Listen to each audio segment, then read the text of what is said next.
Hello and welcome, heroes, to Planeshifters D&D Actual Play, here with the Crit Academy.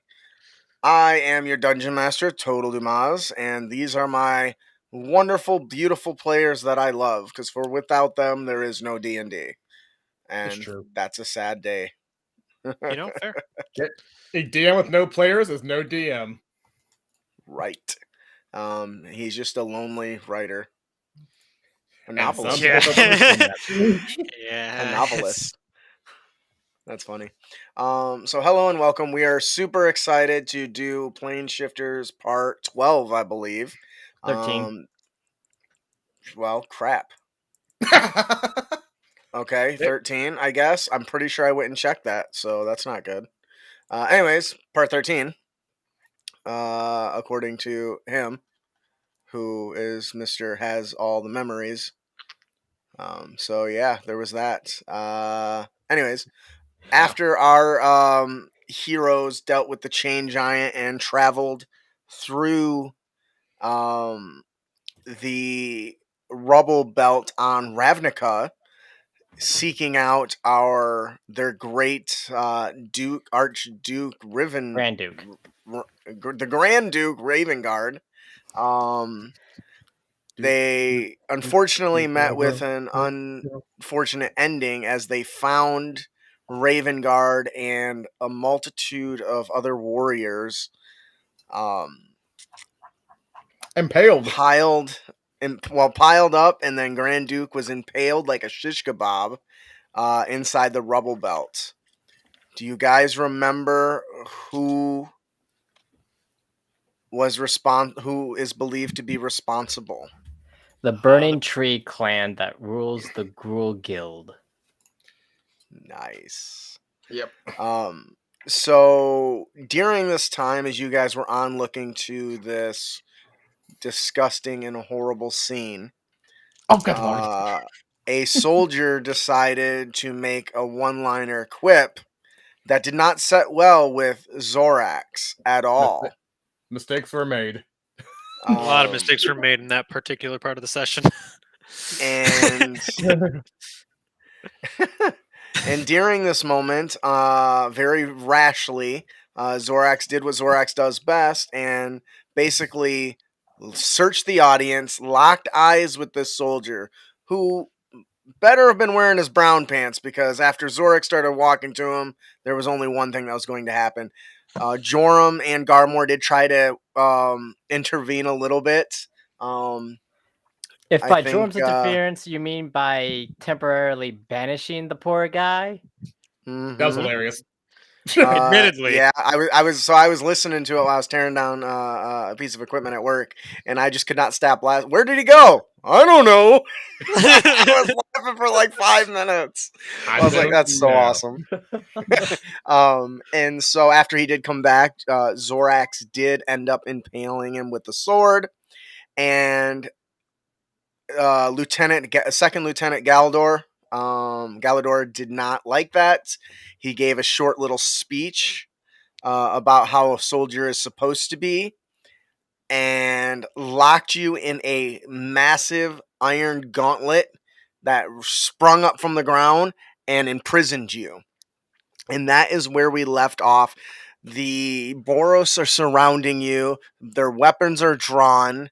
Zorax has just been imprisoned, and I want to know exactly what's going through Zorax, each of your minds, but let's start with Zorax. What's going through Zorax's mind as he is locked in darkness at this moment? He's thinking to himself, like, I gotta find a way out. There's gotta be a way to break free from this. There always is. There's always a catch.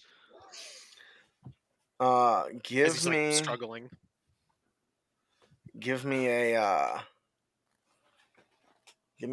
investigation check.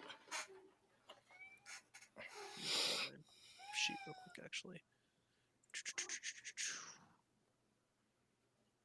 We did just battle a ton, so I'm still pretty beat up. Yeah, I'm still leveling up my character. Same. I'm like, I got 3 levels all of a sudden. Sorry. That's okay. Sorry, not sorry.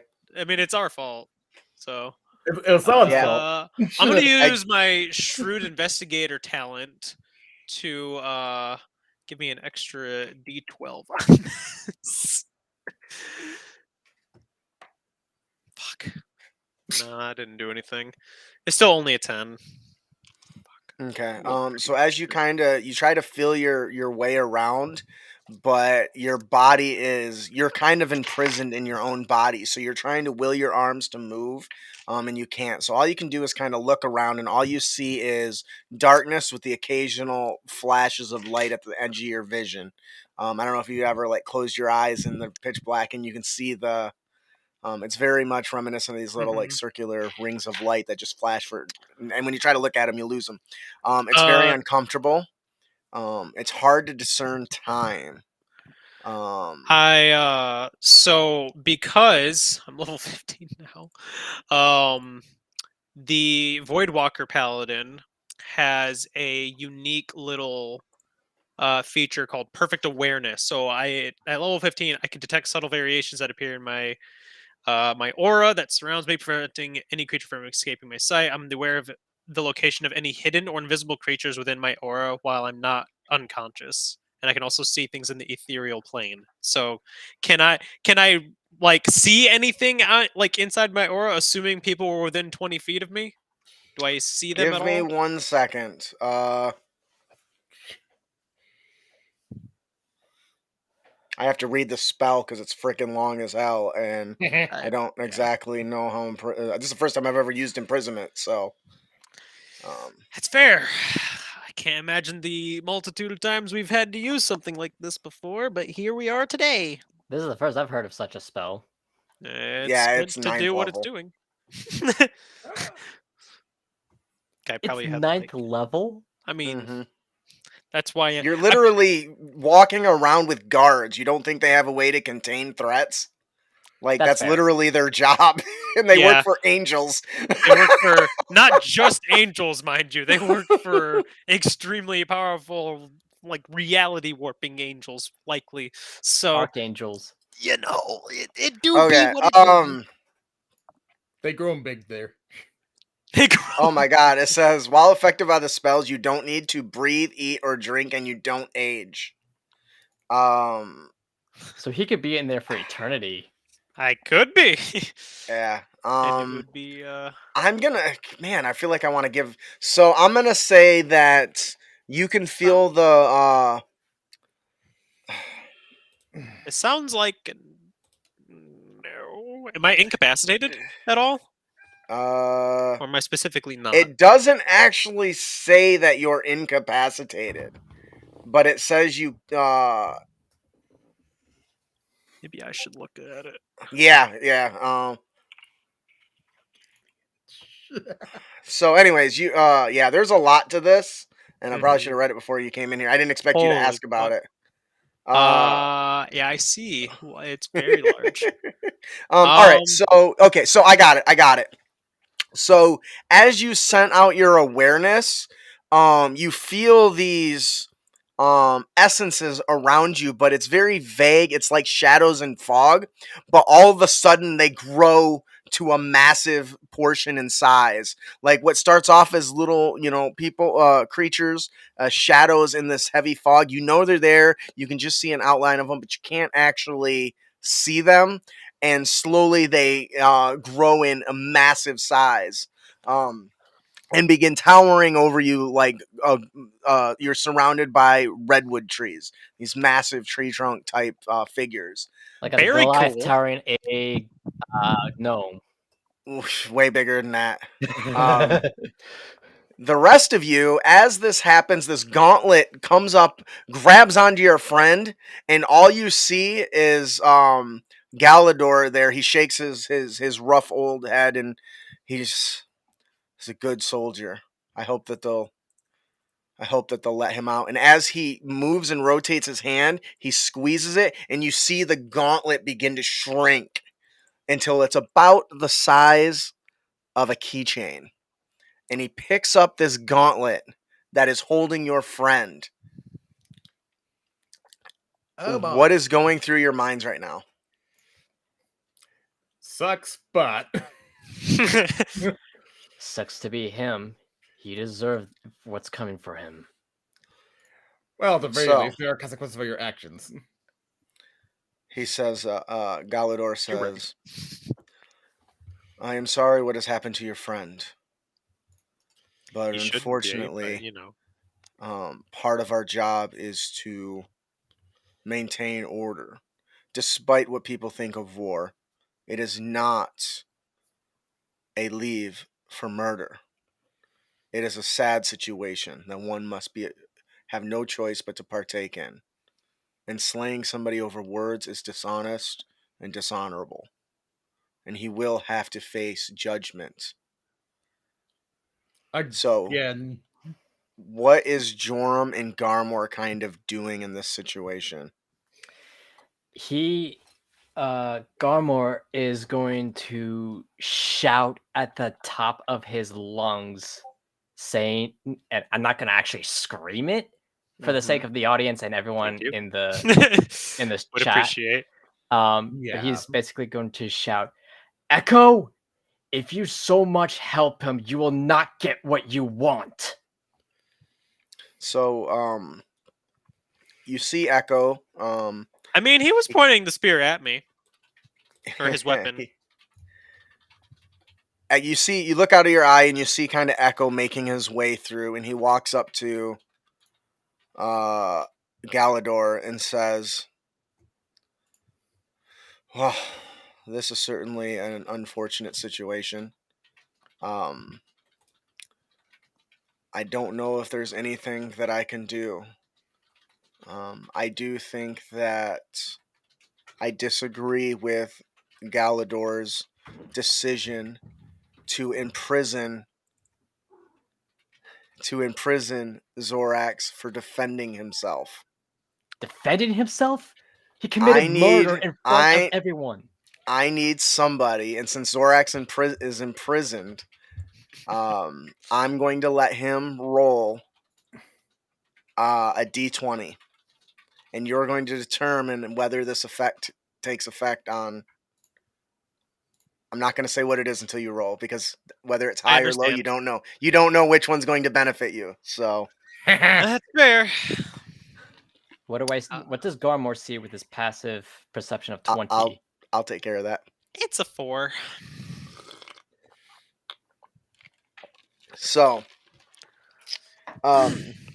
as as Echo walks up and he waves his hand, he goes, I disagree that you're imprisoning him for defending himself from that soldier, and he had a right to do so. And you see kind of his head kind of shake a little bit. He says,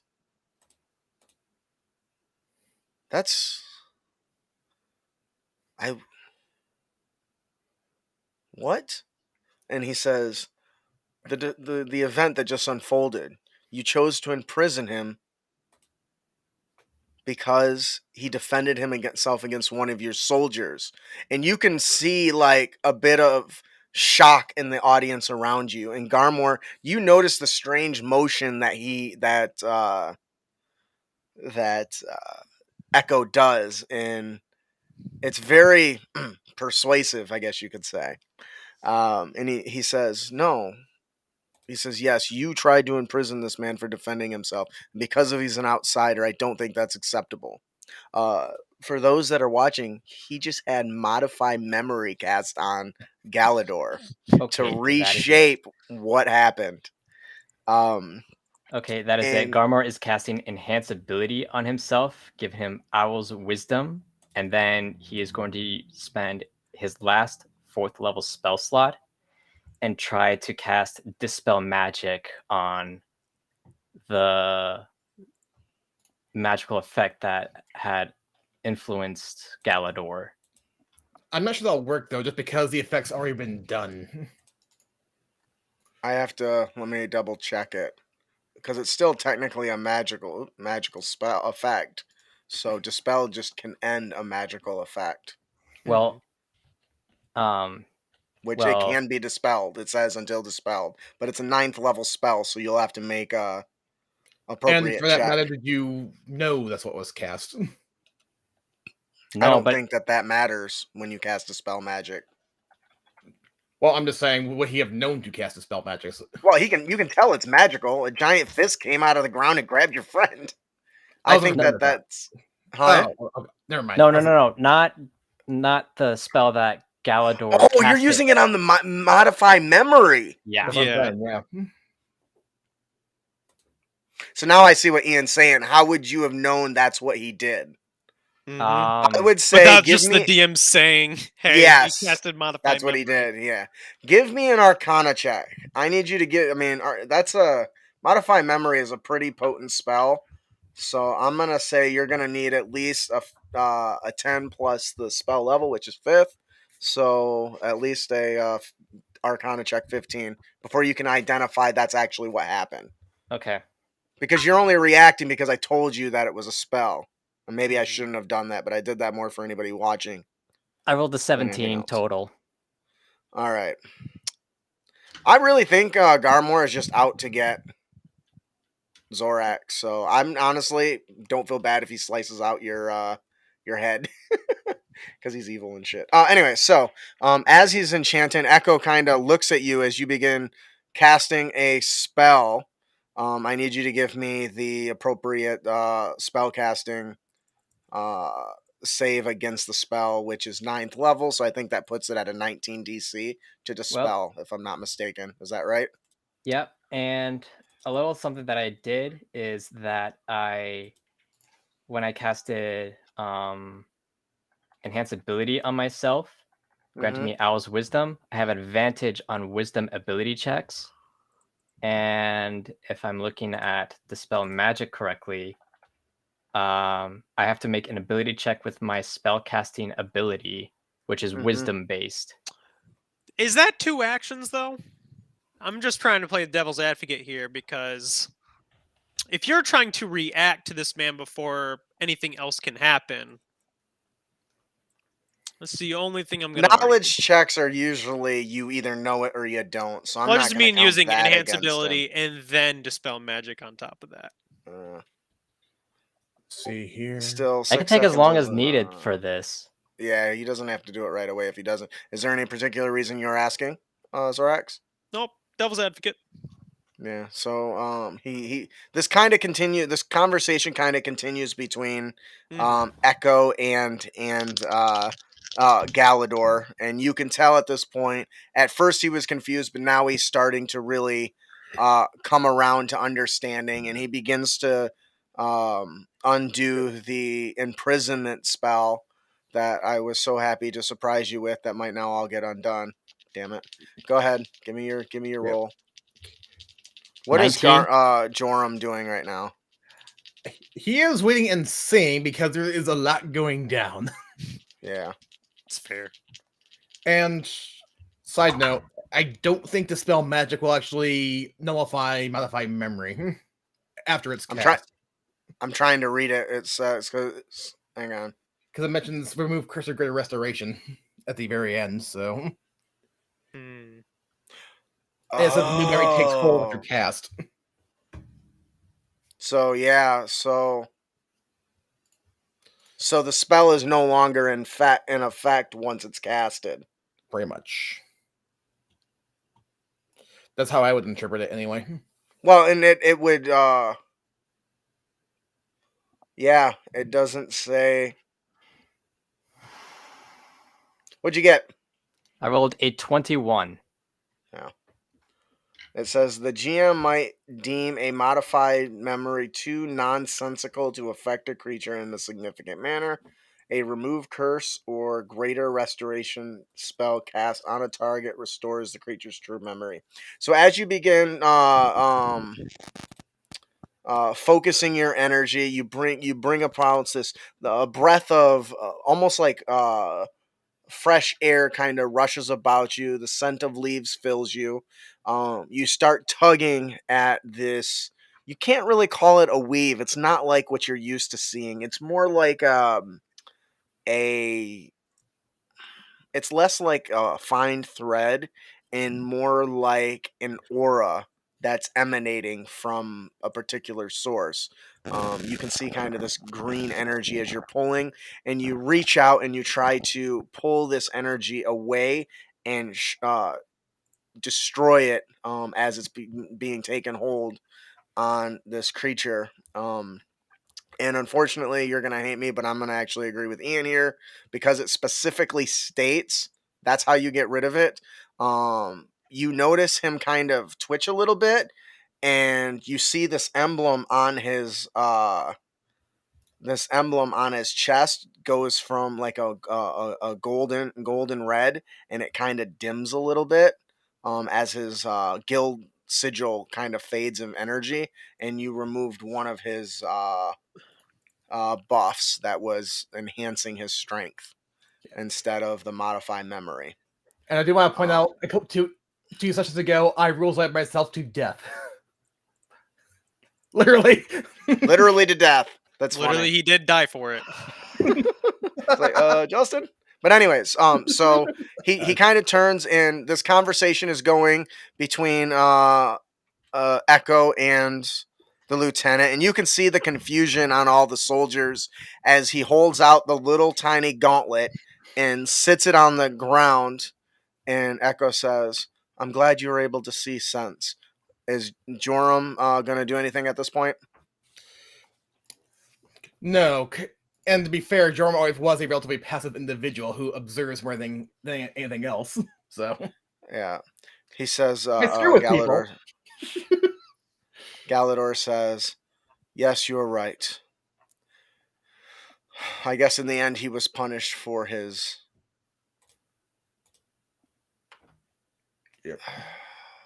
recklessness, you could say. And he holds out his hand, he turns it up, and you see this kind of image, kind of this translucent image appear in his hand that mimics the gauntlet, and he starts tugging and pulling on it, and then as he grabs it, like a deck of cards, magician with a deck of cards, he stretches it out like this, and the one on the ground restores to normal size. And at this point, Zorax, all these ginormous tree-like images that are in the fog, you hear this voice. Father, I feel so tiny. What is going on? I don't know what's going on. Father's trying to figure that out. And as that happens, these kind of impressions shrink back down to your side, and like shattering glass, the darkness just breaks free, and you're surrounded by the soldiers. You see Galador there. You see Garmor in a little bit of shock and annoyance, very frustrated, and you see Garmor as everyone just kind of is caught by you, and there's some murmurs in the crowd. Everyone give me a perception check. I have advantage because of my enhanced ability. Because you're enhanced ability, yep. I'm still 2 dazed. I only rolled a 2, so I'm not even going to try and bother adding it to anything. 17. I'm rolling like shit, dude. My God. 25. Okay, we got a 25 from Garmor. Just a 3 from Zorax.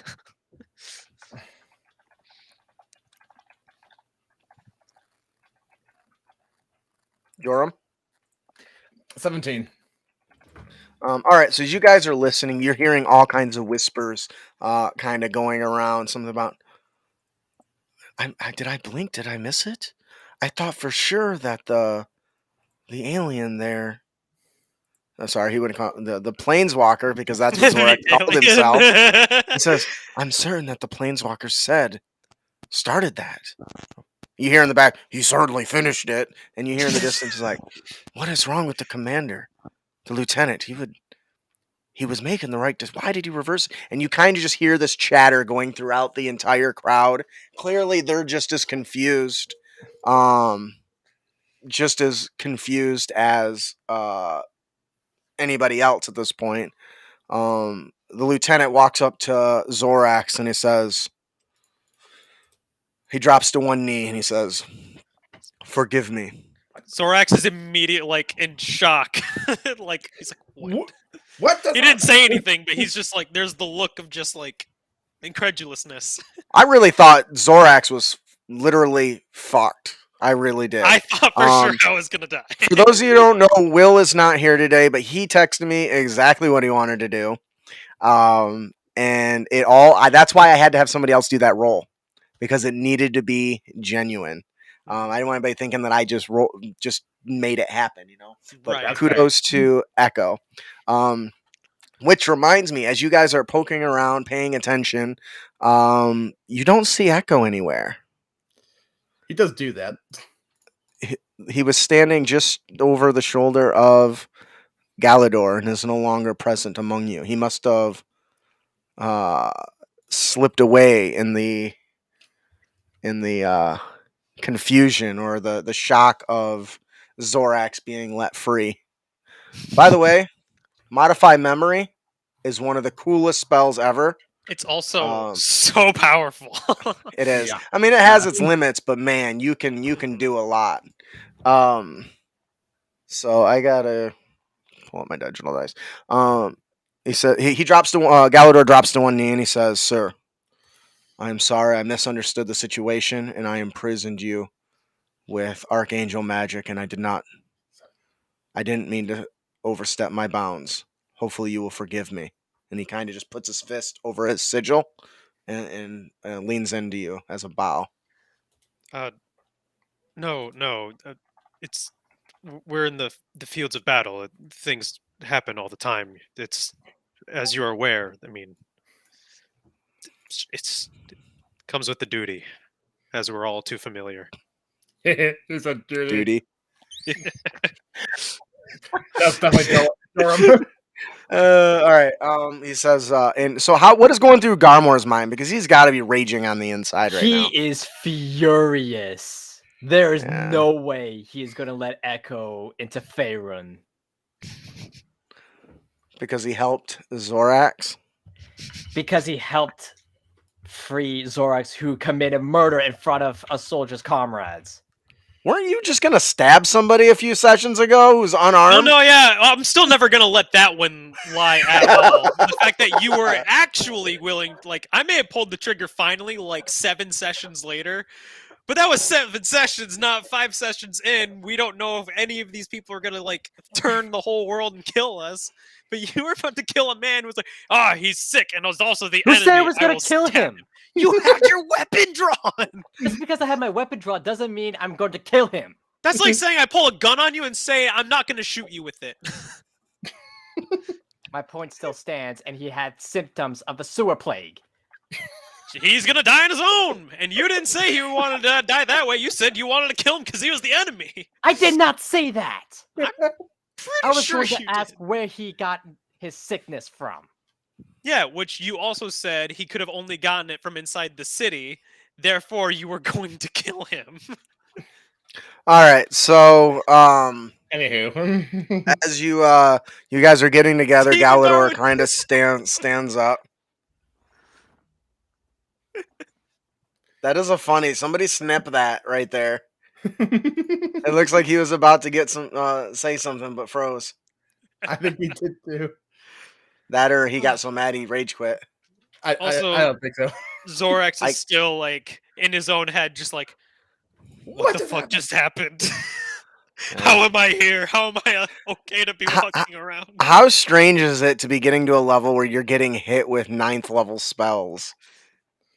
Internet desynced. Also, yeah, it's a kind of a weird feeling considering, like, I was like, I don't know what to do. I'm just kind of fucked, I think, unless somehow whatever happens next, I'm able to wiggle out. Yeah, well, I texted you like, hey, you better be ready because depending on how this goes down, if that roll would have went the other way, you would be living in a tiny little box. Unlimited cosmic power! Itty bitty tiny living space. Yeah, just right a minute here. So, dead Duke, dead Artificer, what's the plan? Galador says, with the suspect dealt with, I think that it would be best if I return and issue a report. It's unfortunate that the flaming trees that what it was? The flaming tree? Burning Shit, I trees. forget. Yep. The Burning burning trees. Yep. burning fists, Burning, something- flaming, whatever. It's all the same. Yeah, it's the But fire the burning tree. trees are now growing. There's certainly something to be concerned about. I'll report to Aremiel and the crew, and my leaders. The concern that I have, though, right now is that the growth undergoing of the burning tree is going to be problematic. If they continue to grow at this rate, they'll be too much even for us. And I have some concerns with that. I don't know. I don't know. How are we going to protect these people if there's a full-scale army here? Purge the guild. Now you know See. that we can't do that. Yeah, because guild pact and all that jazz. The guild pact abandoned their realm, and this chaos ensued. Still The a deal. guild He's pact not still wrong. holds the realm here to this day. You might also argue. If that is true, Galador then where jumps in. is this guild pact? I don't see him anywhere. The soldiers start shouting, "He abandoned us!" See? I would think we of all people know that only getting part of the story is not the whole story. This is true. I mean, with all That's the an divine interesting power that the perspective. angels have, why can't they just summon the precious little guild pact? You need to You be careful clearly- what you're talking about, Garmore. You don't understand nothing, you outsider. Angels have power, but power is limited. Have you not seen the size of this plane? This plane? And there's many, many more. There's I bet- always a stronger plane. I bring the hell Walker. one back. Yeah, that's not unusual. The point I'm trying to make is that when one person of power takes action, what do you think the rest do? It escalates. Yes, and when you release a surging power such as those the angels possess, do you think everyone will stand by, or somebody else, especially one of the other guilds, will use that as an opportunity to make their own plans? You have to say, for every reaction, there's an equal and opposite reaction. It's an And sometimes explosive when magic deterrent. is in play, it can be a much greater reaction. The only reason the whole plane of existence isn't like this place is because of the fact that these people have been sitting by.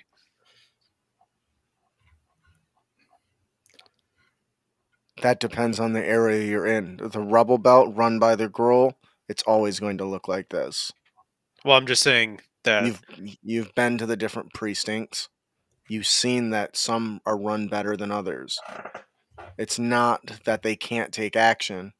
I believe that many of those above us wish to, but there's so much politicking involved. You turn one direction, three others yank the other direction. And unfortunately, while weakened, the guild pact still holds, which means they still have responsibilities, such as us. Our part in the pact is to defend those that we can to the best of our ability. But Ravnica is a huge place. Tiny. The Golgari, their job is to clean up waste. They do their job. But do you think that they like doing that? it's fair. I know. Haven't met one. Well, I mean, I have met some, but never asked. I don't know. They tried to kill us on the night we arrived in your realm. Well, we did drop a city on their home. I was going to Not say on I've heard of the interesting entrance you outsiders made. Do you think we had a choice in the matter? Do you think we have a choice? And he points around the Do you area. think that we had control of such a system? Clearly, no. And here we are. We were But all that's targeted.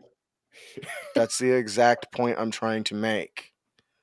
Is that somebody is always trying to control something, but there's things just beyond our control, no matter how much power we have. Are you Look at saying that Niv it's Mizzet, fate that brought the or city Elturel here? no, the city did not bring El Torel here. It could be fate. It could That's what I just be. said. Oh, I thought you said the city. I was like, no, Ravnica didn't bring you here. We don't know. Just because you think it's fate doesn't mean it is. I mean, we have precognitive wizards that can see glimpses into the future of potential crimes. And I mean, With Tom people Cruise like approved. with people like with people like that, we still have crime. That's a great power. It's not enough because it's always bigger. It's bigger than everything. You guys are in the same situation. You ended up here and caused the deaths of countless. And after judgment, it was deemed one of an accident and not of your doing. So, let me ask you this then. Where are your gods that could have prevented that? In Faerun. Are if they're well, limited by such barriers, then they're not gods. Hold up there, buddy. The planeswalkers here, they traverse the realms, just like you did. Though that one over there, and he nudges over to Zorak, seems to claim to be one. And judging the description, I tend to agree. Of course, if you were a true planeswalker, that spell would not have imprisoned him. You keep using that word. I'm not sure it means what you think it means.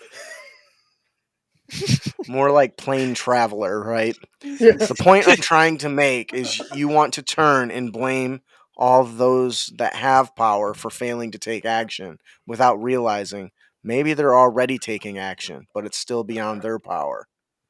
That's the problem of not only us, but of immortals as well. That's part of what we believe in the Boros, that we do what is within our control and we do the best we can. But we accept that we can't control everything.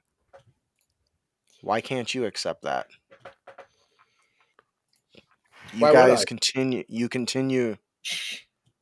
Well, I'll give it to you. You've been relatively quiet. But that one there, as he nods to Zorax and Garmor, and that one there, the two of you insist that the gods, the angels, should be taking action, as if they're not.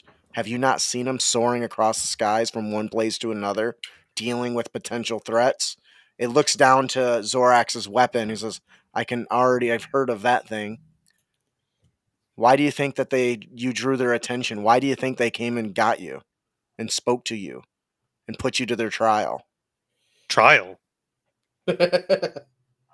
You see kind of a bit of a shock in his eyes for a minute. Maybe you didn't undergo it yet.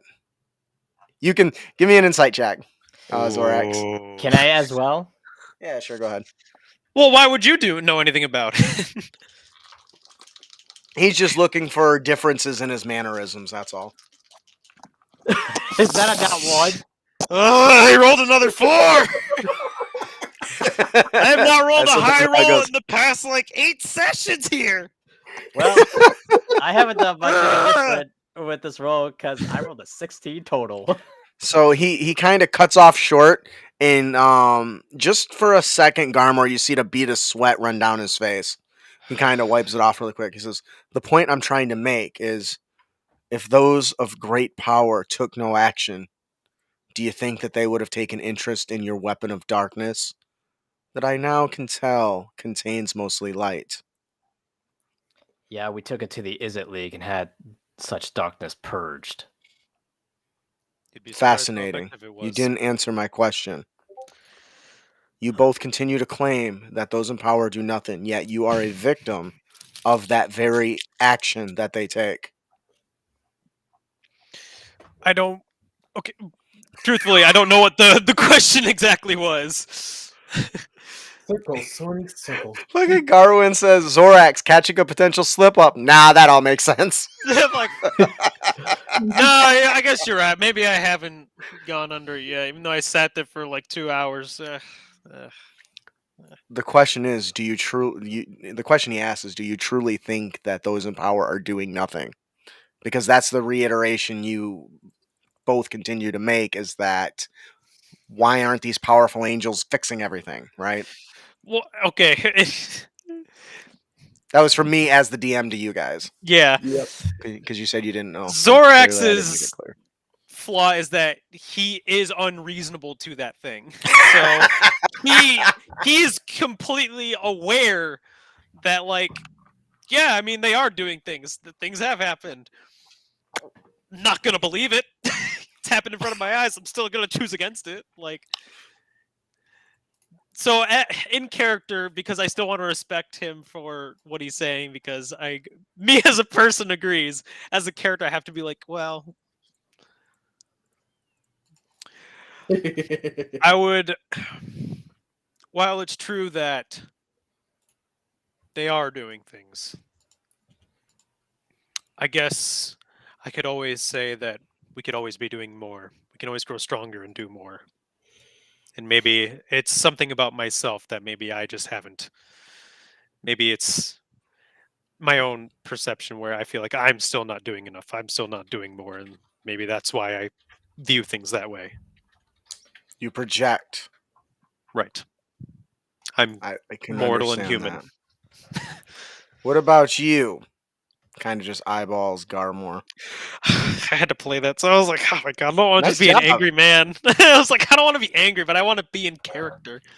Perhaps I just don't see the perspective of leaders. Wow. Not yet. I've never won for It's okay to be a such follower too. charisma. It's okay to be a follower. There's nothing wrong with that. You, Yeah. Joram. What's up? Sup? I'm out here. He's just like way in the distance. I want you to know that I respect your calm demeanor, but I'm concerned for you. Probably wise. You're little. Damn it, dude. You're a little too lax in a war zone, and that has me concerned. Like you I said, think- we've been through hell and back.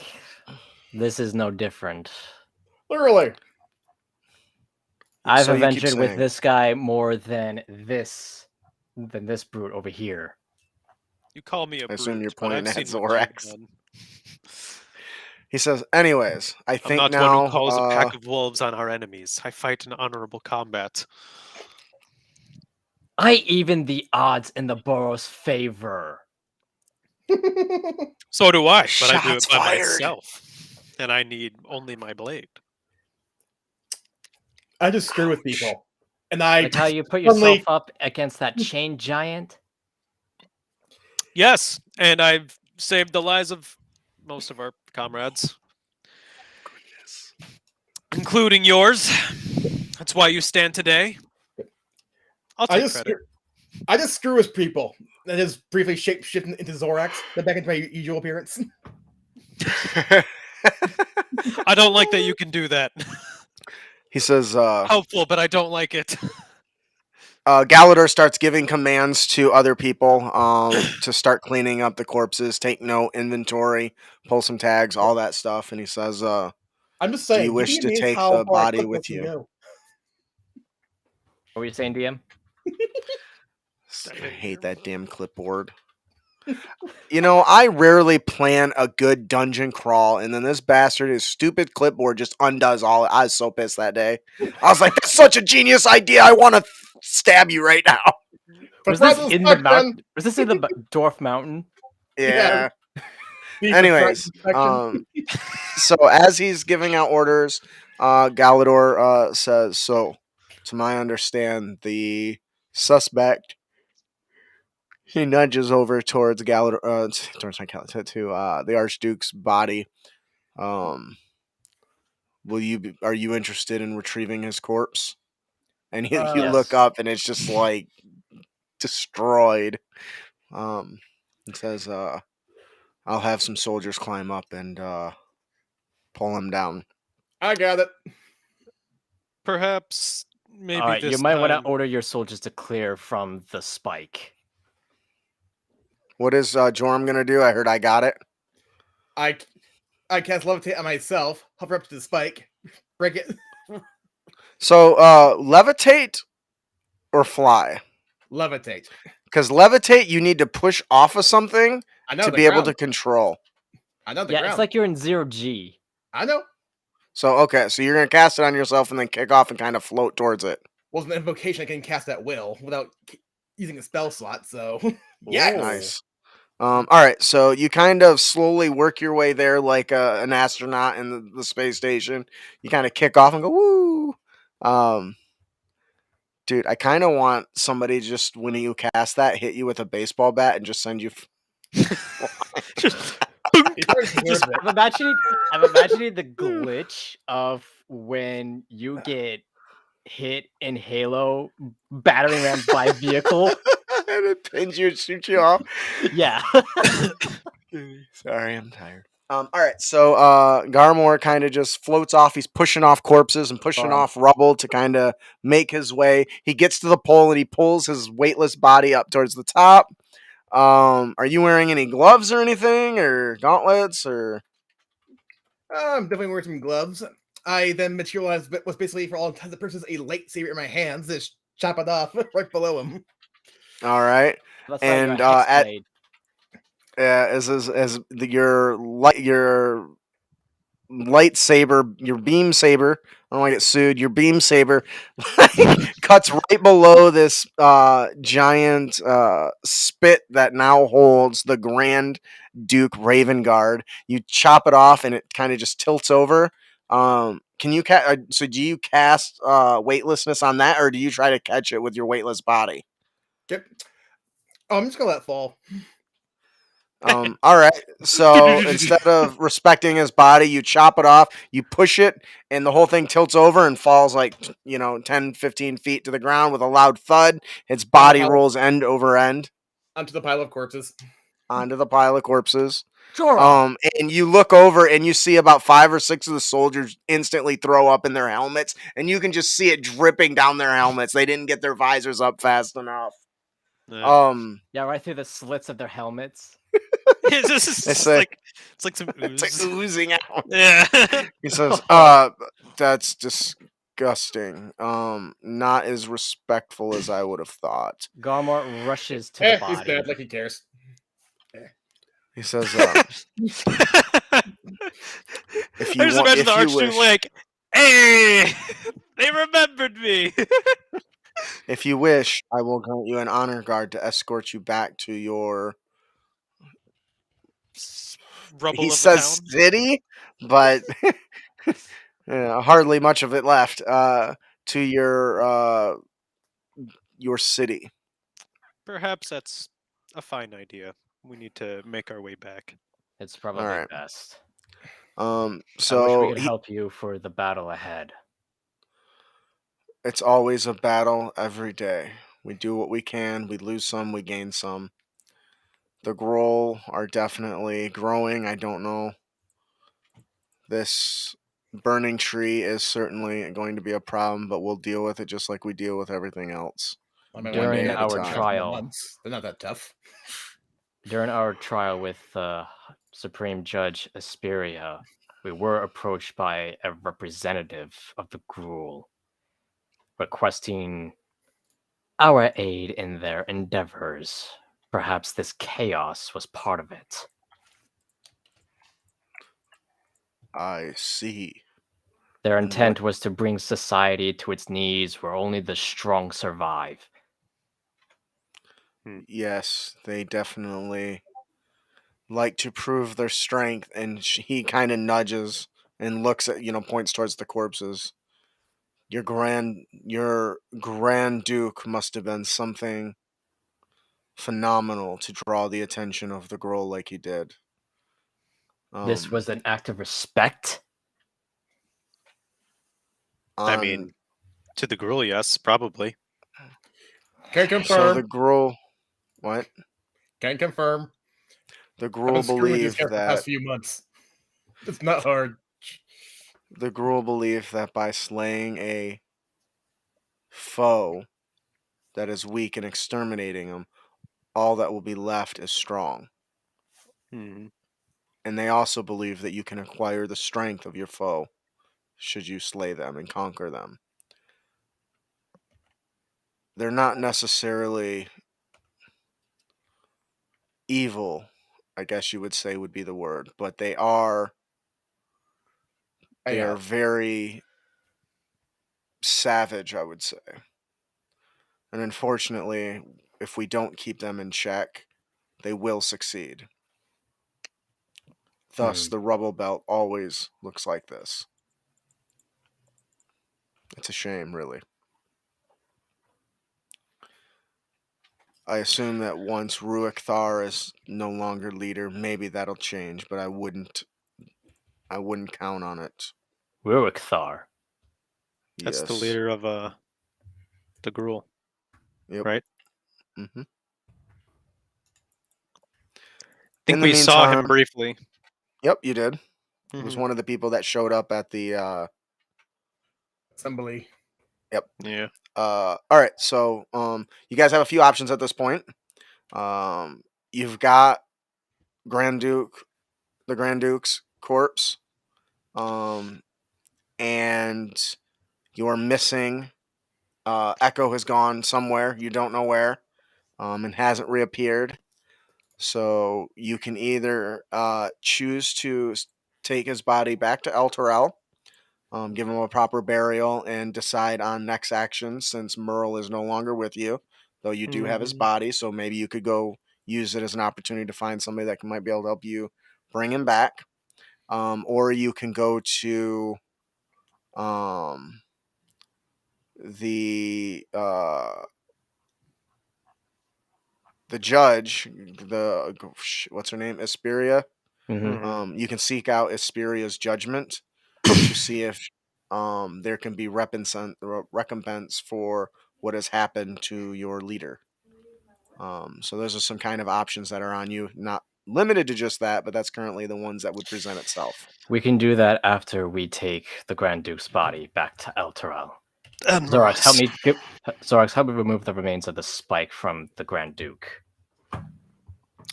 It looks relatively gone to me. I'm not sure what you mean. Did it get removed? I mean, he chopped it, but upon tumbling down, I don't see why it wouldn't have fallen out. It just Well, kind it of could- worked. I Well, it didn't could be imagine still it lodged fell in his loose. body. Yeah, that's what I imagined. I didn't think I described it being knocked loose. He chopped the bottom off with his body on there. It can't fall down, so I assume it's still on it at the moment unless somebody pulls it out from him, which I think is what Garmor wants. He just. All right. Well, Zorax walks over. He's like, well, I mean, sure. Yep. He just yanks the thing out. It's just all. When you do, it's filled with blood and fecal matter and innards, and Yeah, looks about right. So of it's course, pretty gross. Drops it on the ground. And he's very. I was Cold gonna have a and soldier stiff. make another comment, but he wouldn't after seeing what happened to the last one. They're smarter than that. So as you get his body, one of the Boros sorcerers walks up and says, "You can borrow this.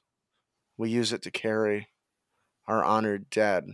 And he holds out a really round, big, wide, almost like a surfboard. That's golden.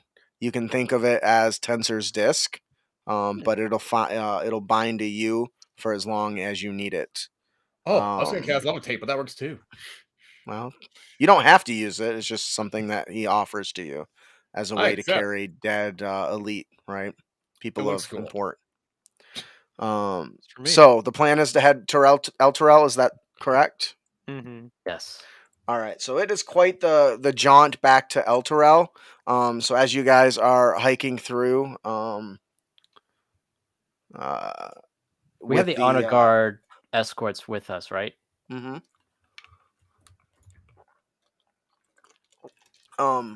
So you guys are traveling for some time. It looks like you're heading to a nearby launch pad for the airships.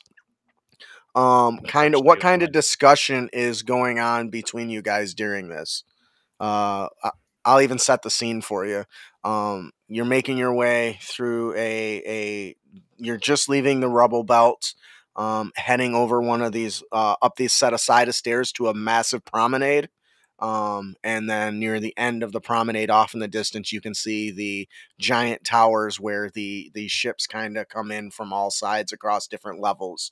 And you guys are kind of taking a short break at the moment. Rinsing out all the sweat from carrying all your armor and all that stuff. You guys are taking a breather. What do you guys what's going through your minds at the moment? What are you discussing? What are your guys' thoughts on next steps? Tell the world. You shouldn't have killed that soldier, Zorax. It was in self-defense. Don't fool me for a second. I know what spell that Echo casted on Galador. I'm not fooling you. I know nothing of what you're talking about. Well, while you were imprisoned, Galador was charmed by Echo, having his memories altered. It does sound like something he would do. He's a spy after all. So far, I mean... And when his memories may one day get restored, what then? This will come back to bite the entire city in the rear. Unfortunately, the plan is to get the city out, so I'm not sure if that will ever happen. I disagree. And if it does happen, then we do what we always do. We fight. We struggle. We survive. Just like through hell, just like here. What's already done is done. You can't change it. Neither can I. You're right, I can't change what has transpired. But I will be keeping an eye on both of you. Oh? And do you think you can stop me? What did I do? Or... Poor Durham's like, I'm just here. When I was imprisoned, you, Joram, you wouldn't imagine the introspection I had in there. And how much power I have gained. Yeah, 2 levels does that. 3 levels, actually, because I was at 12 throughout most of this. So, by the way, or did we have a long rest? During this travels, it's been just traveling and resting and taking breaks. I mean, you guys remember, you're in the city, but this city is planet-sized, right? So right. The distance is really big, which is why you got to take an airship. Fantasy Coruscant. Literally. I'm pretty sure that Ravnica is in better condition than Coruscant. Probably is. Coruscant's not exactly well. And technically, Coruscant did not get blown up in episode 7. That was a completely different planet. Brings a point. So anyways, back to this awesome conversation between Zorax and Garmor, because I'm loving the show. Like I was referring to Zorax and Echo, Joram. Also, careful with what you say, because I think I could just send you home. I could send you home. Actually, why haven't I left yet? Anyway. We could all go home. Us 3, anyway. In due time.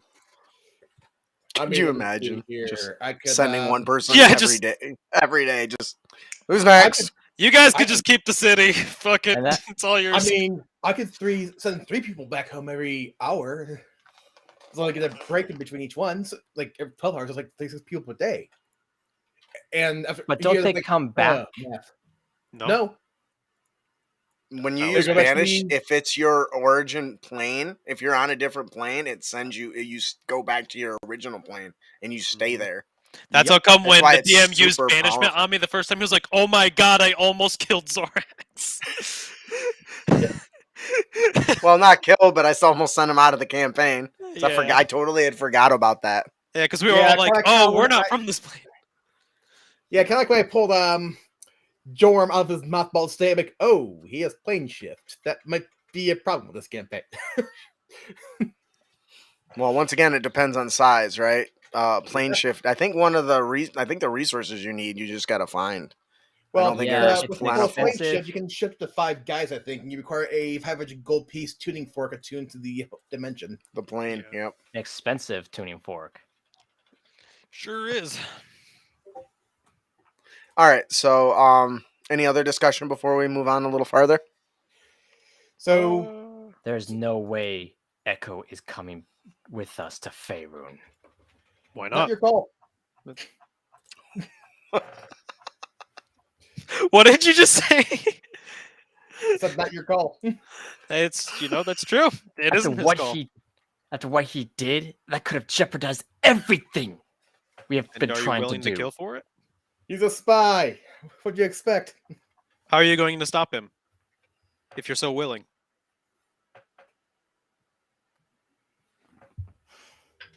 By telling everyone at Eltra who he is. And then he'll just get a new face, new identity, and move on. Yeah. So that sounds like there's only one real conceivable way for you to stop him. With your power. You would have to kill him. Yeah. As I've done with a few other changelings that have crossed my path. Oh, Hey. racist are we? Not by choice. It's fair. We've all What run his into some kind stuff. did nearly destroyed a town and my village that was nearby it. I see you hear why a now you're soldier so kinda angry. A soldier speaks up. Didn't you destroy a whole city when you arrived? Technically, that was a dead guy in the pouch. He's just. I'm not trying to eavesdrop or anything, but you're acting kind of self-righteous for somebody that does kill a lot of folk. You know what the difference between you and me is, Garmore? I take the fact that I kill people relatively well better than you. Me too, Father. Oh, you're so nice.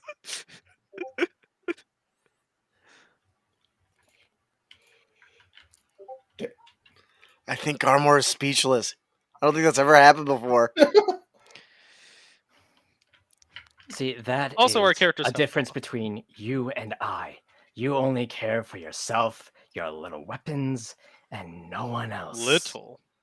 It's This good for weapon his life. has far more personality than whatever you have going on. You hear in the back, Dave. size matters. Hey, hold on. That's not necessarily true.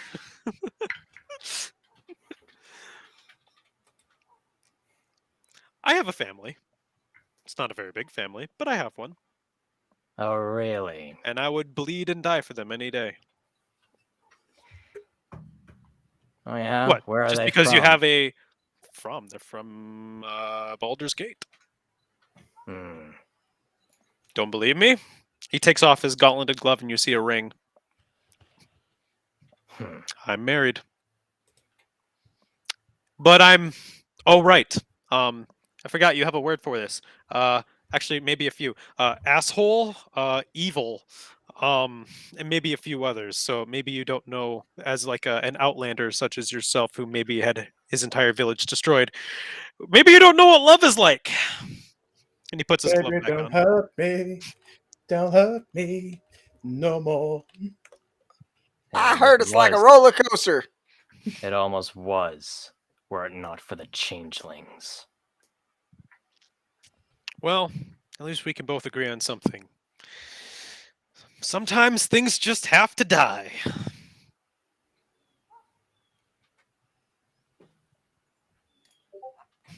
You hear a bunch of soldiers go, "Ah!" in response to that. Ah! You hear a finger snap, Okay. and Zorax is surrounded by a pair of 2 dire wolves. Fighting now, are we? Ooh. No, this is just intimidation. You're not scaring me. You can't scare me. Even mechanically. I look at them and I go, okay. This doesn't seem as What- scary as the giant with the alive chains that killed our best friend. Unless you plan on joining the fray. I got this stick. I'm good. You know, Joram. Hell yeah. What Side note, I don't know mechanic? how you do things with that stick. Side note, the Zorx knows what this actually is. No, he does not. It's a special power. For a reminder, what mechanic makes you immune to intimidate? Paladin. Yeah, actually, there's a couple. Well, one, the sword, does not allow me to be. Oh, that's right. frightened. Yep. You can't be frightened. And then I actually have Aura of Courage, which is at level 10, and I can't be frightened through that either. So you would not only have to strip the sword from me, but you'd also have to somehow remove my class. Don't know if you can do that one. I mean, in past editions, Really? yeah, there's spells that could literally reduce your level permanently. Dude, I had a friend playing Final Fantasy 11 who got to the max level, sold all her gear, all new gear, and then died, and it dropped her level, and she had no more gear to equip. Oof. So losing levels, I'm glad they changed that shit. Oh my god. No losing levels and no losing classes. And permanent stat debuffs. Well, that's So, a thing in yeah. 5e still. But the There's some that D6 until it's like cured or whatever. Yeah. Anyways, so you these wolves kind of appear, and you hear from a couple guards. There's some strays over here. I mean, these are big wolves, I assume. They're dire wolves. Yes. Yeah. Okay, these are some really big strays over here. Somebody, are we just gonna let these things wander around? What if they eat some child? No, they're I don't think fixated it's a on problem. Zorax. Well, what are they gonna do? So one walks up to you. What are you gonna do when they're done with him? Mm. They'll just go away. And we're just That going to seems take your unlikely. word for it.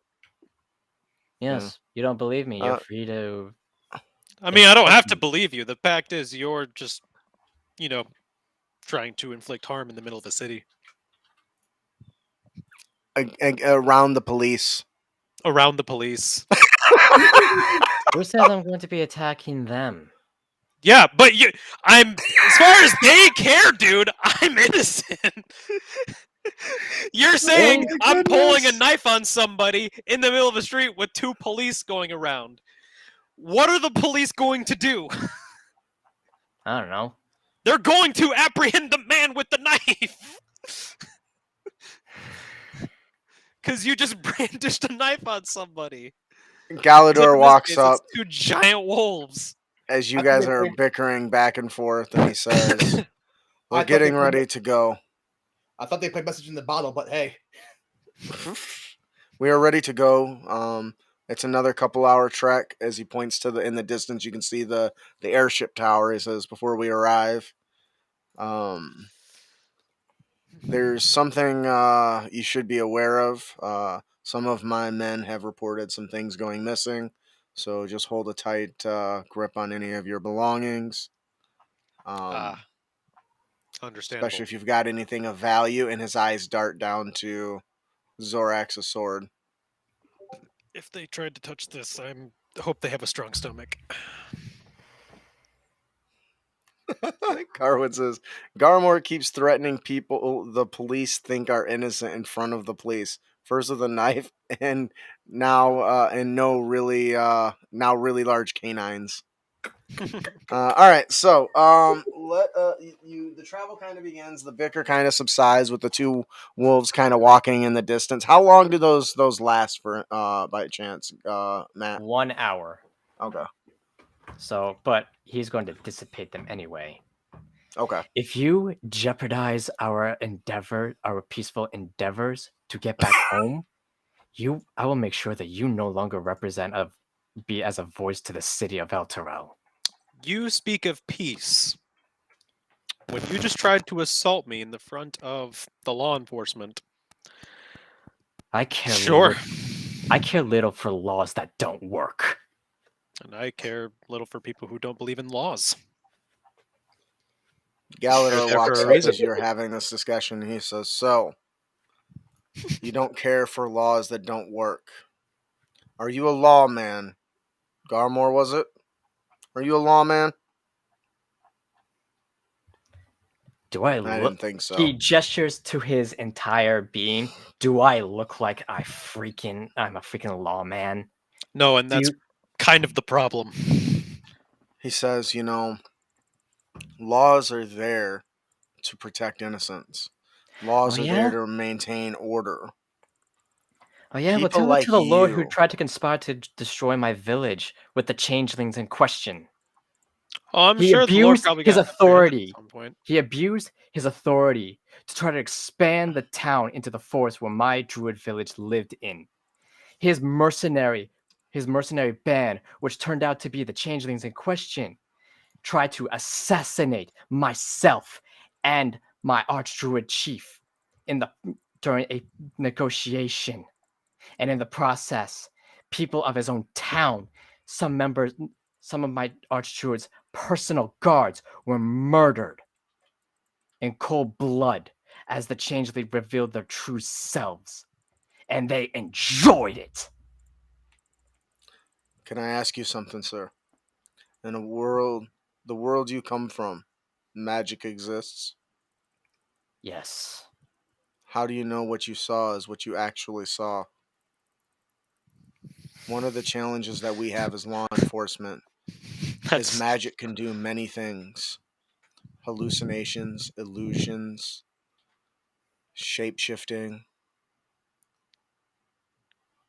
It makes our job 1,000 times harder. So, I ask you again, are you sure what you saw is what you saw? I And how do am you know? certain. And Galador hears an animalistic growl in his voice. I knew people like you once. When he points up the sky and you see 3 moons, when those moons align, they lose control. They turn into bestial characters. And they can't remember the actions that they've done. Sometimes horrible. You're right. I did black out after one of the Lord's servants was being the messenger for the Lord. She was quite nice. But it turned out that she had no idea of her Lord's true plot, and she was murdered by one of the mercenaries. He revealed his true self, his pale white skin and ever-shifting eye colors. He took his pike as she was on her stomach, bleeding. He took his pike and jabbed it into her spine. Next thing I know, that very same changeling is right beneath me, shredded and gutted. That was when my druidic abilities to wild shape first manifested. I love that. That's awesome. I say once again, you claim you saw this changeling. Are you infallible to magic? I am resistant to some manner of charms, but not entirely. And also, let's be real So- here too. Not just changes can change form, as I alter self into Garmor, and then back to myself. not all of us have the same eyes as we were once born with, and I use Thaumaturgy to change mine to blue, and then they go back to red. Nice. The point that I'm trying to make is that you made a decision based on what you thought you saw and viciously mauled and destroyed this person. But you don't remember most of it. I don't remember. Did you grant that person an opportunity to clear themselves? Did you give them The attack justice? was in chaos throughout the town. If The every Lord was soldier abusing his. decided to make an exception for every incident that happens, There would be no law. There would be no order. There would be only chaos. People like you who take the laws into their own hands without following a binding honor and following rules. Do You're you not think soldiers. You're not heroes. You're neither mess. were the changeling mercenaries? You They keep enjoyed saying that. You keep saying that you know exactly who they are, that they're changelings. because they shifted in front of my eyes. And so did these two. And then he points at both Not the way they Zorax did. and They Zoram. shifted in the same manner as Echo, and he looks to Zorax. Why are you looking at me? You want this? Want my hands? Want to go with fisticuffs? Angry man? All I'm saying is that in order for there to be order, you need laws. And Well, you're a everyone little has slow to on the agree. uptake because my Archdruid killed them all. There's no As talking to this one. vengeance. Sure, it wasn't justice, but she was defending herself from being murdered by an abusive lord How do you know if you don't remember? because she told me as I regained consciousness. That's hearsay. Ooh, it Told you is. anything. She could have said anything that she wanted. What I'm trying to instill upon you is that vengeance, anger, and his eyes dart to Zorax. These are not the decisions of those with that great power should wield, because we all know with great power comes great Comes great responsibility. Yeah, there But it Like is. the responsibility the Lord had for his people. And he abusing it in a- abused it, just like you did, after you murdered tens of hundreds of people. Who Who knows? said Couple it was in the claps in the tens of audience. hundreds? Couple of claps in the. That one gets it. Who said it was tens of hundreds? So how many was We it? Do you did. want to increase the numbers? I'm proud of you if you do. The mercenaries were in half a dozen number, but they were strong. They overpowered us and ambushed us. I'm so glad that you're just saying that you murdered a bunch of people. I have too. It makes you. It doesn't matter. We were defending our existence. Would you have done the same, Galador? No, I wouldn't. We would You're have asking the arrested wrong them. man. And once they were arrested, we would let the law handle it. Yes, the law is not perfect, but without it, we have what you do: chaos. How do you know that those people weren't being forced or weren't magically influenced? You don't. Because when that mercenary impaled the servant, Are he you saying for sure that you know that those people that attacked weren't influenced in any capacity? They weren't coerced, they weren't forced, they weren't blackmailed. Can you say Then that why for don't certain? you use your memories to deep dive into my memories? I do not have that capacity. Only creatures of power like the angels. The point I'm trying to make and trying to let you recognize is that you have power, but you can't use it to make rash decisions like that, because that's how innocents such as your family die. Oh yeah, You don't John. know the circumstances of those people. You know that one lord exploited his powers. There's always going to be people like that. It's our job, in order to help get rid of people like that, is to not become people like that. And if you can't understand that, you should probably go back into live in a tree in the middle of the woods by yourself. Yeah. Hey, Jordan, didn't you say something about the whole? I forgot what I was going to say, honestly. Sorry. Because it was like, didn't you say something about along the lines of, because you don't say very much. So you made a comment earlier. Fuck. Something about forget it. You see Zork's like, it's fucking my memory's shit these days. You're not wrong, I think. He says, I've had enough of this. We'll be at this point, you realize this conversation's kind of been going on for a while, back and forth, little rests in between it. You guys are now at the base of the airship. There's an honor guard of about 20 guards around you. Galador says, "This is as far as I can go with you. The honor guard will escort you the rest of the way and ensure that you arrive at El Turel as swiftly as possible. I have given them an official order to charter a ship to take you directly to El Turel. Do not stop. Do not pass go. Do not collect $200. Sorry, I couldn't. Excellent. But it'll take you express straight to it. I see. Thank you, sir. You've been most kind. Just keep an eye on that one." And he kind of nudges, and then he looks at you. And he's like, he turns and says to Joram, "Keep an eye on those two," because he realizes he's talking to you, and that doesn't seem reasonable. You're both kind of crazy.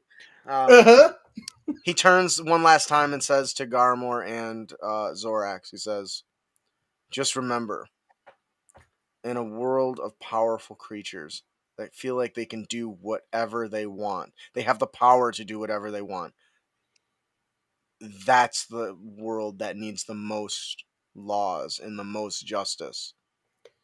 Because just because you have the power to do something doesn't mean you have the right." And he And who gave you the authority, Mr. Fancy Pants? He turns to Joram and does kind of the people's eyebrow, what the Rock does, raising his eyebrow, and he says, "My power was bestowed to me by the angels. They are not the most powerful, but they are the most just. And when it comes to following laws, that is the Boros Legion's code." Well, the Is problem it is if you're too perfect? rigid. No, Well, no laws that's are. what tends to break. Perhaps. Laws are not perfect, as we've stated. They can always be definitely not the improved men who upon. enforce them either, or make them. I will never pretend that boring, all actually. of my men are perfect, but we do try to punish those that act out and that do break the laws. I have a question for you. Yes. How proficient are your men with pikes? That depends on the man. They're pretty well versed in most armed combat, regardless of the weapon, though I will be honest, they're not super fans of primitive crossbows or longbows. They much prefer some of the gizmos that the damn Izzet makes. You have no idea. 1 out of 100 soldiers blows up to one of those damn things, but they still continue to want to use them. Well, in But case yes, they can handle themselves with pikes and halberds, spears, javelins, you name it. Why? he like removes because I apparently have a +1 pike. I like remove it and I just say, well, to a soldier who can use it, this is theirs. How did I you get a wish- +1 pike? I don't know, but I have one. At the start, Is that the thing? Is that the thing you made out, or you stole from one of the devils, No. the bone devils, or whatever? I think I it might can be a answer starting this item. question. Of course you can, Matt. I mean, we both. Maybe If it was I- if I way back recall- when.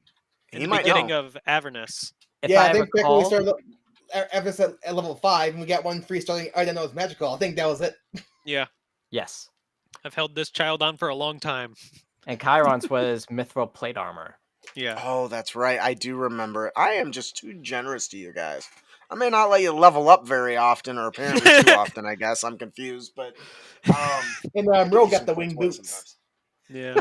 Ah. All Yeah, right. he So, just- He looks Go ahead. at it and he says, "It's seen a lot of battle, but it keeps in shape somehow. So, by all means, it's better if someone else is using it." well, it's a good sturdy weapon. I think I can find a man for it. Lance, come here. The irony. He says, "I got a Like, weapon this for you." player with Rox is not a complete dick. This I man fucking has point. blessed us Don't with get your hopes up too much. has blessed us with a weapon of power, and I feel like for some reason it'd be appropriate in your hands. I know you're a big fan of the polearm classification. He says, "Sir, I was told not to carry those, sir." And why was that?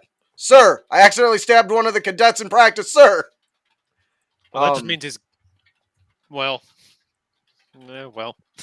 Was it an accident? No, sir. He said a joke about my mom. He says, Oh yeah, come on then. just be careful. Well, look at Take that. it. Lance kind of just runs off with this big giant thing, and you see him starting to cheer, and he's yelling, and he runs into a little crew, and they start talking about it. He's pointing at it, and he's holding it, he's checking it out. He does a couple thrusts, and he's well rounded. Yeah, He says, you give him the shaft. plus 10 cool points to Ian for that one. So with that, he says, we will be off. I will leave the honor guard with you. They will retreat once you have arrived safely in El Terrell. Very good. Man, I feel like they gotta have a real. They gotta have like a. May the angels watch over you, and he kind of just turns and struts away. So you Just guys get to the entrance of this big giant. This tower that's just this octagonal tower that's just got layers and layers and layers of these giant ships docking in. One of the soldiers walks up and says, Second Lieutenant shit, what's his name? Galador. Galador says that they are to be taken to El Terrell direct express, and he's kind of goes back and forth with this person. He should have given a written notice, I suppose. Maybe that would have helped us. Well, he did. He gave him. He shows up a written thing. He said he wrote thing or gave him instructions. So yeah. So he holds this thing and he says, he kind of is reading the paper and then he looks around the paper at you guys. He rolls it up and he says, "Let me check." And he snaps open his hand and this giant digital spreadsheet basically of all the different times that ships are going on and where their destinations. And he says, it looks like I might have a few options. Oh, jeez. Exactly how many of you are going? I believe it was like 20 honor guard and then the 3 of us. So, what about the corpse there? Are we counting that? That might take up a seat. Yes. That one, yes. yes. Oh yeah. Oh, I see. He's got a Wright's shield, which is the thing he's floating on. Must have been a man of great honor. Was he well known? Yes. Among certain circles. I see. He was a man of great influence. It's a shame motherfucker. to see him go. All right then. It looks like you've got 2 potential outbound ships that'll take you. Gonna be honest, the options aren't great. You have the benediction and the ebon obelisk. So I'm gonna be honest. The owners of the benediction will probably preach to you the whole way. So it might be more comfortable than the ebon obelisk, but at least you won't have to listen to their preachy church thumping. That's just me personally. Oh, about what? The problem with the ebon obelisk though, or obelisk, I'm pretty sure. He pulls out he pulls out this little thing and it shows another digital image, but everything's like red and orange and color coded. He says, yes, and he highlights it and it's red. It's definitely it's notorious for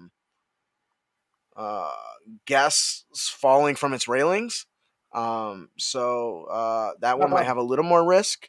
So, but it looks like the only 2 that are willing to accept Boros Legion's writs of instruction and currency for the Electrum. So those are really your 2 options. I suppose we should go with the first one, seeing as we have a man of honor that needs to be transported, and we can't exactly carry them and a +1 at the same time without risk of falling over. So perhaps that might be the best course of action. Makes sense. Makes sense. Does this man speak for all of you? Sure. Why not? Well, I'm sure I can think of a few reasons, but yeah, okay. The ship is scheduled to be available. Looks like it'll be arriving in about an hour or so. So obviously you'll have to wait then, but it will. Once it arrives, I will speak with the captain and get you boarded and heading you on your way. I think. Do you have any questions there for me? What rank in the Legion are you? If you don't mind me asking. Oh, we're not in the Legion. Oh. Okay, that's. You have quite the. According to this writ, you have quite the. The second lieutenant's got quite the respect for you. We have At least one of been you. around, we'll say.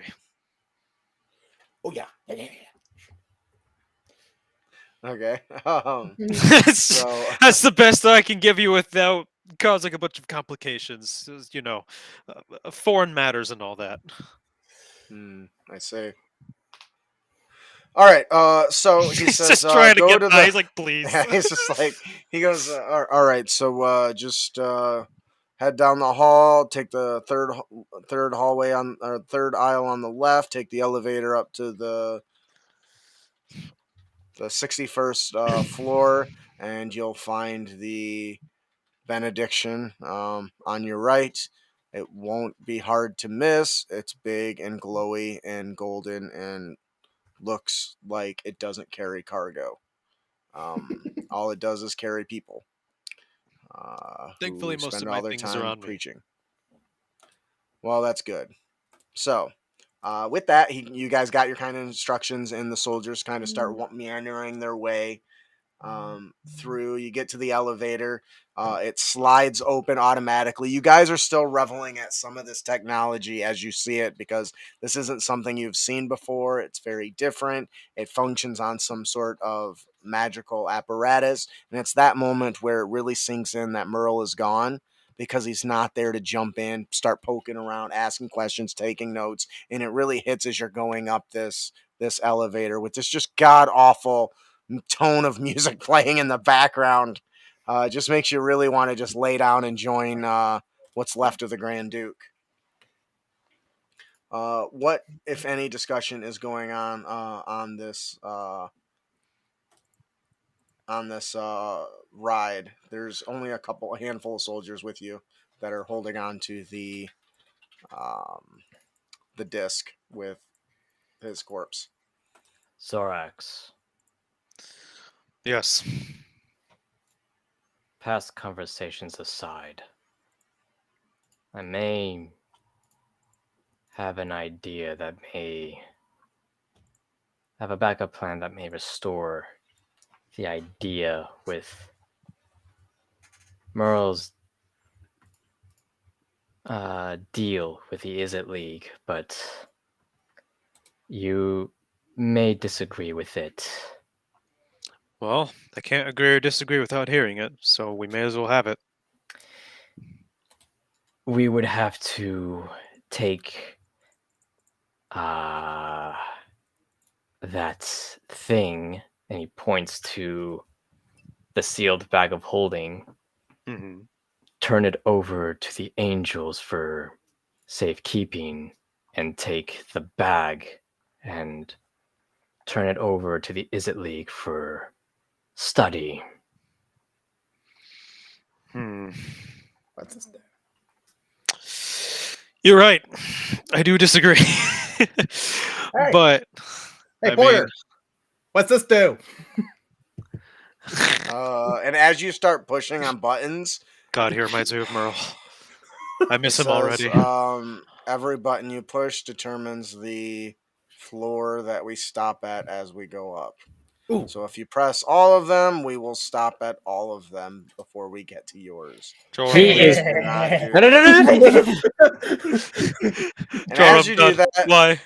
it starts stopping at every floor. First one opens up, and there is a really pudgy, short, fat man, snot running down his nose. He tries to get in there. He slides in. He's like, "Why is it? It's going the. It's supposed to be going down. Is this going up?" We're And going up. the smell hits you. It is rank. This guy clearly has not showered in weeks. The smell fills up the whole thing. He's sitting there. He's Has trying. the door closed already? Yeah, it did, and it starts moving up, and you hear come out of him. He's sitting there, crop dusting the whole area. I cast prestidigitation. So it smells And like what flowers. do you change the scent to? Cinnamon. It says, "Ugh, what an awful smell. What is that?" Yeah, whatever. It's a spice. Yeah. What brings you guys to the what the hell did I call this? I really don't want to call it an airport. Like, It's just an airport. just call landing it a pad. port. Yeah. Landing pad. What brings you to the landing pad? And you realize he's got like a pig nose and everything, and he's got big giant tusks that come out the bottom. Yeah. So what brings you to the landing pad, huh? A Are you ship. by chance feeling ill? What? No, I feel great. You know, I had some good breakfast this morning. A little tired, but I'm really good. I got some good service coming up. Gotta drop off a big load. I'm Can really I do a medicine excited. check on him? Yeah, sure. All Can right. I assist him? That's a Sure. 26. There's no assisting needed. I rolled a nat 20. Oh, nice. Doesn't So get as you're anything poking around, you're doing a medicine check. Medicine check. All right. So as you can see boils on his flesh and on his face that are the result of not taking care of himself. The stench is a mold that is forming in his fat folds. Something you've seen on dead carcasses, but never on a living creature. And clearly the smell's not just not bathing; it's a collection of just all. And he just, anyways. So yeah, anyways, I got some good sales coming up. I got a big pink coming on. I just got to get to my ship, back on the third floor. If I cast And- judgment on the guy in the elevator, you're in the elevator a minute from now, or where the elevator was a minute ago. I would I was say that thinking the you're. same question. It's like being in a stinky room with a Febreze. You spray it and it works for just a few seconds before this overwhelming stench, and instantly you hear, "Oh God!" and one of the guards just barfs all over in the corner, which just adds to the stench. Just, somebody should clean that. This place is disgusting. Bacon smell. But yeah, anyways, I sell Bacon smell. some. We have I cinnamon see- and bacon currently. I sell good meats. You like jerky? I got some good stuff. Hey, Joram. Yo, No, yeah, it's fine. What do you sell? If I banish Nothing. this man, He'll come back and the elevator won't be there. exactly. death. We sell death. Well, shit. Smells like it. What? Somebody shit? That's not what that smell is. Oh, it's gross. So Almost anyway, like- what brings you here? Huh? I'm going. Garmar is I'm going to presume this man is cursed in some way, shape, or form. So I'm going to use remove curse on him. You just remove curse? My wife is behind me. That's disgusting. I'm gonna use. Thank you, Alicia. I'm gonna use remove curse. See if it does anything. All right, so you begin chanting a spell. He's like, "Oh, is that a story? A song? I like a good joke." Anyways, and as you do that, his body twists and contorts, and he goes from being this blustering, bubbly thing into a slender, athletic build man, and God, he's with hot. long flowing golden hair, the perfect chiseled jawline, and he stops for a second, and you hear this just enchanting voice. What did you do? Magic. What did I- you? I- Who did it? You. Hi. You. What? You have saved me. What did I? Do you have any what- idea how long I have been stuck in that facade? Do you have any idea? So Any he's just like idea looking what around you as if did to like me? he's I confused. Like just- everyone's seeing the same shit as me. he takes a deep breath. He's like, ever since my ex cursed me, he banished me to that hideous form because I dared look at another man, and now I don't know what I'm going to do. He runs over, he wraps his arms around you and squeezes you. Give me a Constitution save to see if you throw up. Because you healed his disease, but he still smells like shit. Oh, you made him smell like cinnamon. Only for a second. Like Febreze.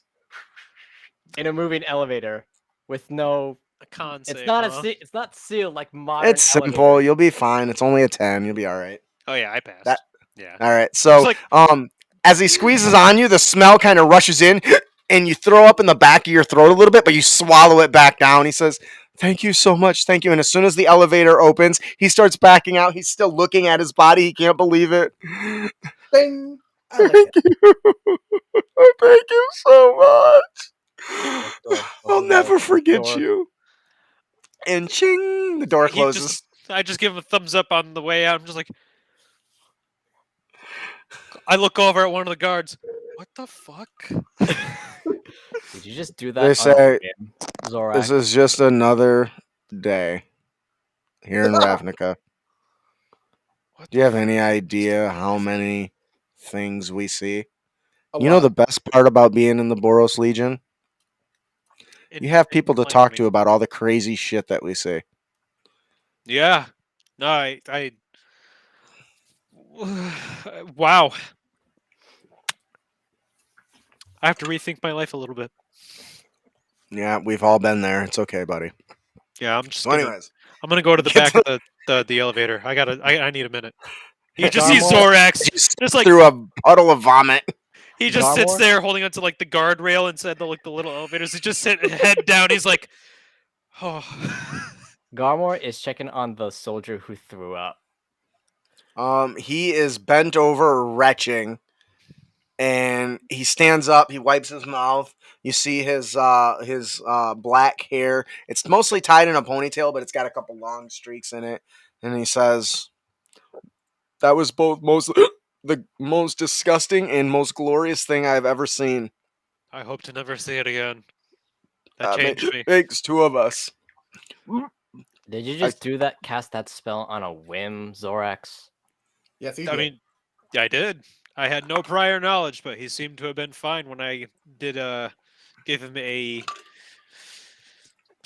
relatively first aid check, I suppose, but I realized that something didn't seem right on him, and it looked like there was nothing I could do with regular means, so I decided to think that maybe, perhaps, he had been cursed.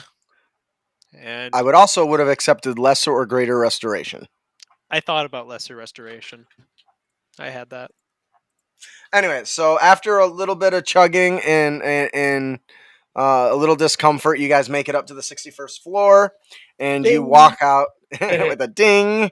Can't believe you're excited to get rid of that nasty noise, that music that's playing, whatever horrendous sound it is. You walk out, and you can see in this octagonal, there's 8 different landing pads, and one is empty. You don't see any ships that match your description. You assume it because they said it'd be about an hour. Only if a few minutes have passed.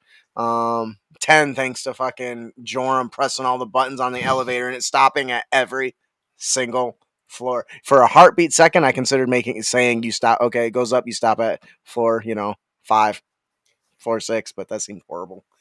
Yeah, that seems no fun for Terrible anybody DMing. involved, including yourself. So you guys get out there, and there is these long cushioned seats that run, these benches that run along the edge of the walls. You see the holographic images are everywhere. There's showing current cases going on in the Hall of Judgment and all that stuff. And there's a talk show or something talking about the invasion from El Terrell. And do we really? It turns on and says, "These people are a menace, I tell you. Look at this. They've been nothing but trouble since they've arrived." Do you also want to pitch the Squareman too? Have they even met the people of El Terrell? No, but you know how mob mentality is. It doesn't matter.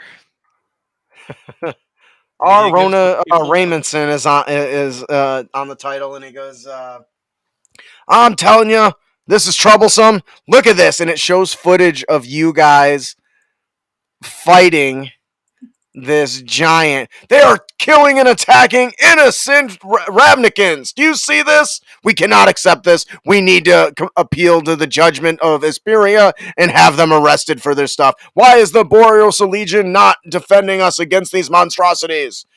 Find out tonight at 9 o'clock. Oh, I thought the guy right there saying it. Dang. No, it was a big hollow screen. Yeah, he was like poking at it. He's like, oh fuck, I thought that was the real guy. So you guys kind of get comfortable. What's kind of going on? What do you guys spend the next hour or so doing while you wait for this ship? Garmore, because of the conversation he had with Galador, he is reminiscing the physical and emotional scars that he suffered that day. Don't mind Galador. You just gotta be a jackwagon. He just doesn't answer. Comes with the job. He just doesn't answer either of you. Yeah, that's fine. I was referring Oh, to good Jorm. I point. wasn't particularly talking to you. At any rate, All right. yeah, I think we've gone good? through it quite a bit. We're kind of waiting.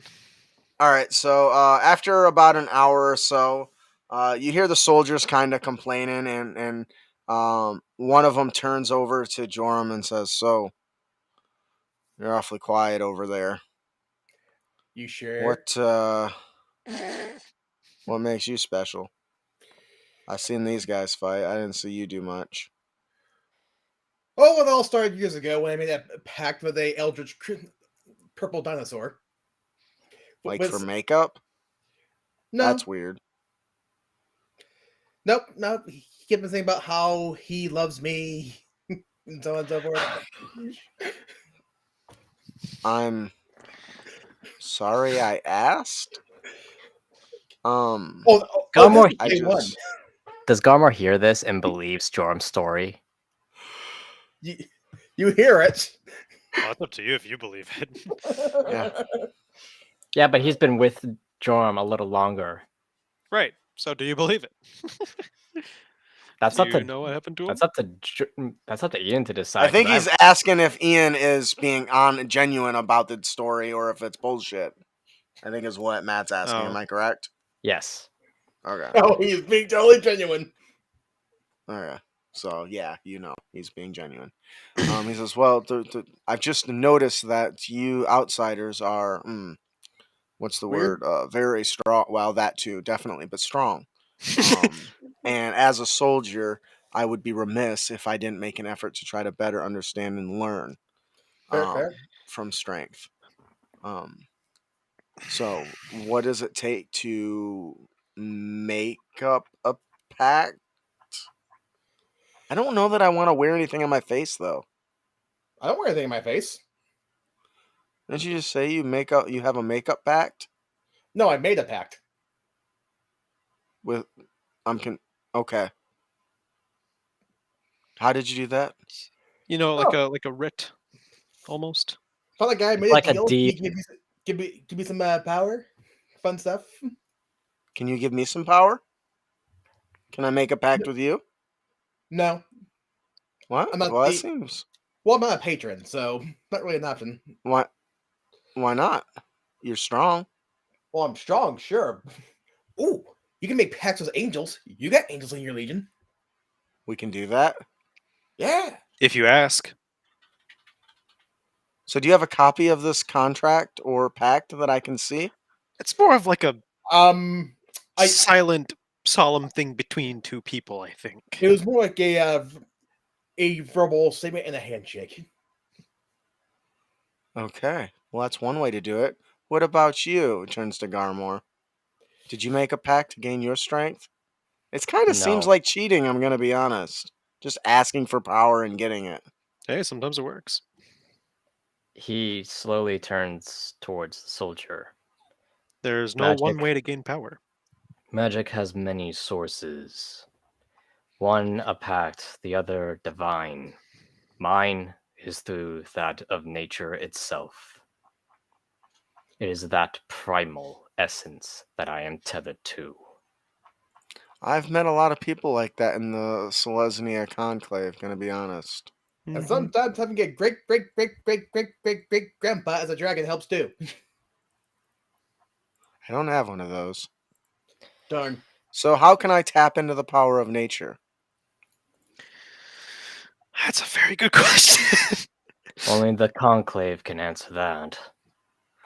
The tree huggers? I don't know. I don't want to spend time hugging trees. I got important business to do. Then What about you're not you? He turns to Zorax. Yeah, He but the instantly tree- loses interest as soon as he says, "Go talk to the Selesnyan Conclave."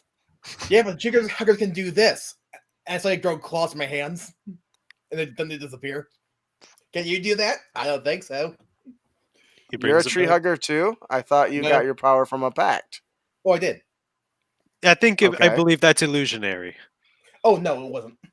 What? Was that primal savagery? No, that was alter self. Alter Ah. self. Uh. So he turns Here- to Zorax. What about Yeah. you? Where does your power come from? Besides Besides that magical weapon you're carrying that I'm surprised nobody has tried to steal from you yet. well, that's because if they tried, they'd die. And It's there's true. also That is an multiple of you excellent point. guys. But if you wish to know how I gained my power, I actually had a mentor. Do you want to Whom- be my mentor and teach me? That would be wonderful.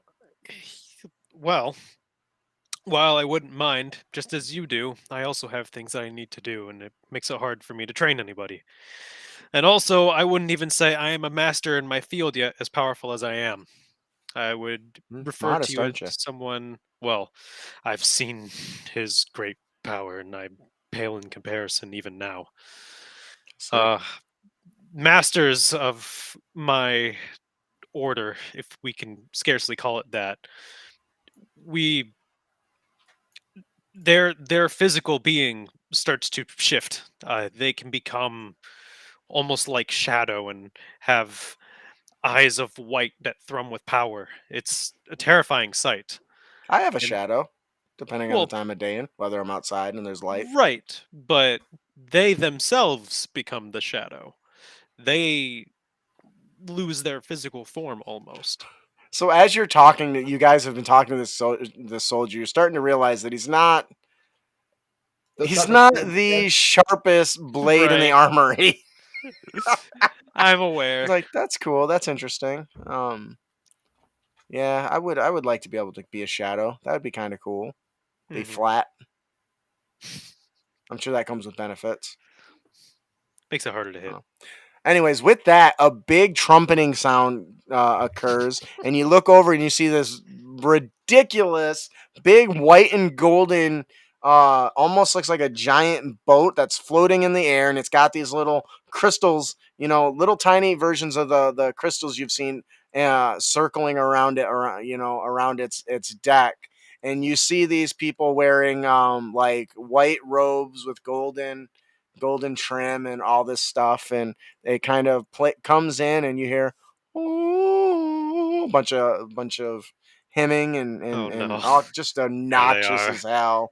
The most obnoxious thing that you can imagine. Yes. As it approaches, it docks, and even the little stair coming down sings a sort of musical tone hymn. and it stops. Hey, And they Joram, walk and they kind of can you- glide as they go. Can you alter self other people? No. You don't know that. I'm saying Can this as a you- player. Well, no, because you can shut up. Well, so Joram, can you alter self other people? I mean, I got That's rude. illusions. That's I kinda can. rude.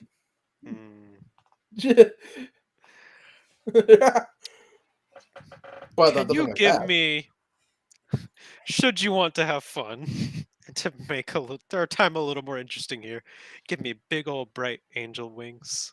I can take care of the rest. Can't you already do that? No, not bright. I mean, Very I can make them bright. dark angel wings, not bright angel wings. I mean, I can make them bright. Well, I can do that too. I have the light cantrip. Well, I got like prestidigitation, so Hmm. That might be too much. Perhaps not. All right. I was gonna appear as so- a bright angel to them, be like, "Excuse me," and as I saunter through them. All right. So as they approach, they kind of get off their thing and they go up to this podium, and this big giant holographic spreadsheet appears, and they start clicking through it. And they you see them just kind of stop in shock. They kind of look at each other. They kind of whisper back and forth. Then they just kind of all at the same time turn to you. One walks up and says, "Excuse me. Hello. Do you have a moment to talk about our Lord and Savior, Jace Bellerin?" Actually, we have time to talk about my patron, Bernard.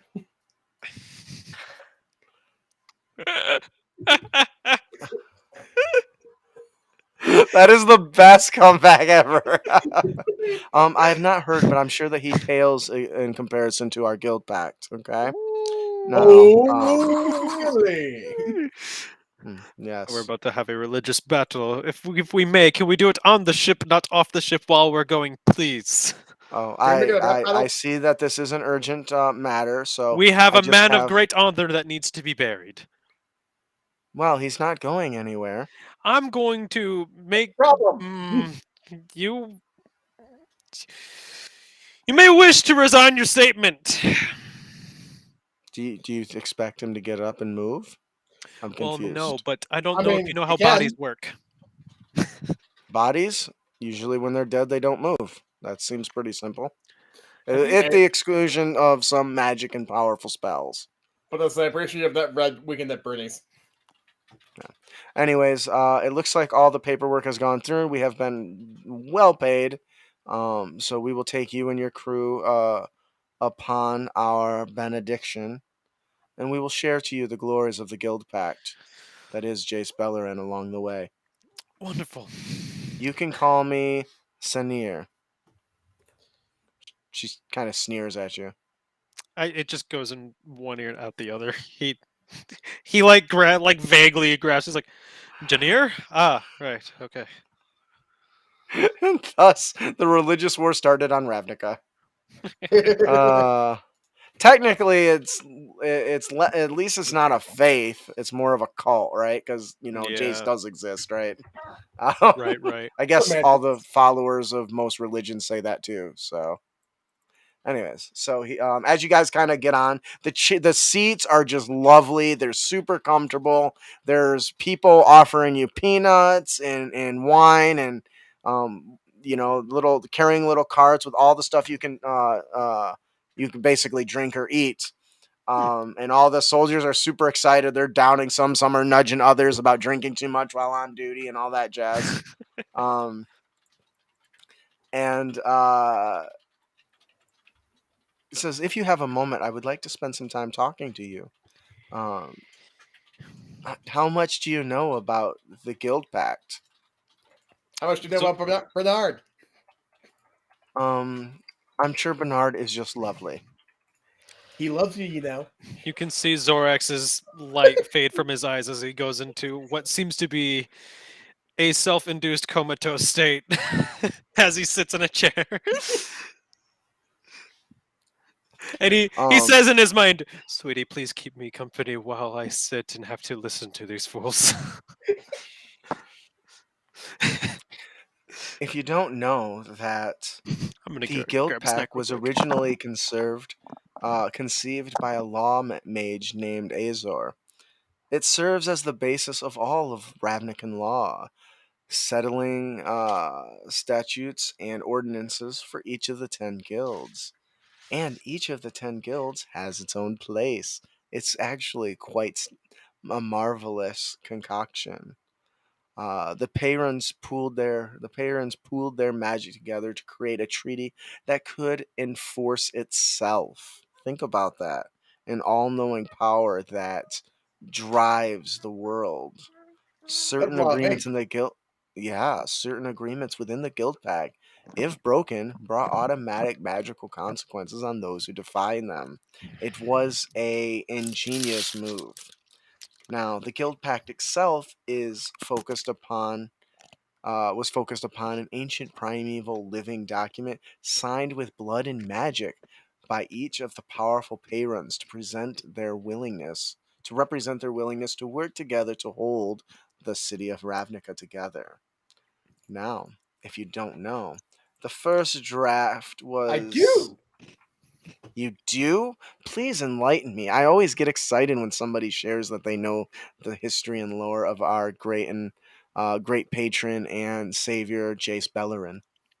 Well, it all started when the universe was nothing and nothing more than a hole in the ground. And that dude like rants that way for about an hour. About 10 minutes into your hour-long rant, she says, "That's wonderful," and she snaps her fingers, and you're caught in a bubble of silence. She I says, don't know that's "Wonderful. Thank you for sharing." You just keep on rambling.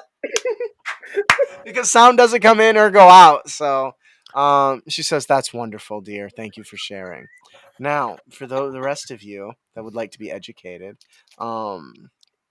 their first draft of the guild pack, pressed under 3 inches of a magic treated glass and authored by the great Azor himself, still kept preserved in the old laws library of the Azorius complex. I highly recommend checking it out. It's behind pane glass. You can get a good view. I highly recommend it.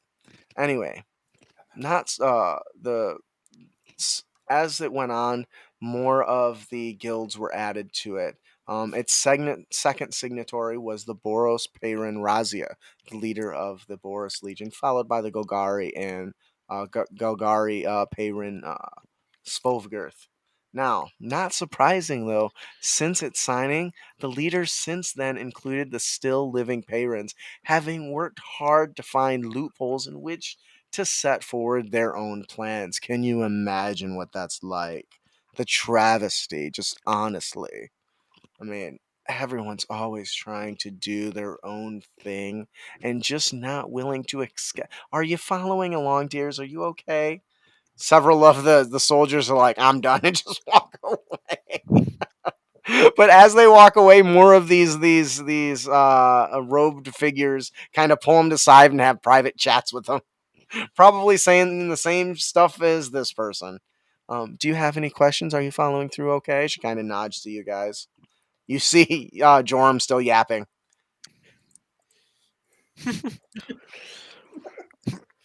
So Rex finally comes to from his comatose state. And he goes, "Oh my god, have I napped? Did I just nap? What happened? Well, Where are we?" anyways, I was just saying, not surprising that since signing the leaders, including the still living Payruns, they've worked hard to continue to find their loopholes and to make their own plans. Now, the Guild Pact spell itself was finally broken when Argus Koss arrested Zazdek You for see him get crimes up against the Guild. and he kind of just like physically like motions her away for a little bit, grabs a glass of wine, walks over to Jorm. He's like, "I think you need this more than I do." And then he grabs another one, and then he clinks yours, and he gives you the thumbs up, and he he waves and sits back down, just slams the whole thing in one go, and he just goes right back to sleep. He's like, Um, "What? Thank you for your information." So, and she says, now that brings us to the Living Guild Pact. The Guild Pact's magic slowly needed to be reestablished after the events of the Dragon's Maze, which is a whole nother thing. Please check out the sermon on it. It is phenomenal. You'll find it. It's over in the building known as the Mound, but this time it took the form of a living being, which blew everyone by surprise. Our Lord and Savior, Jace Bellerin. Now, any law that the Living Guild Pact verbally affirms receives a magical binding force similar to that of the original Guild Pact. Think about that. That means his word is law, is binding. Imagine the power that comes with that. How could you not want to follow this man? Zorax comes back to. He's like,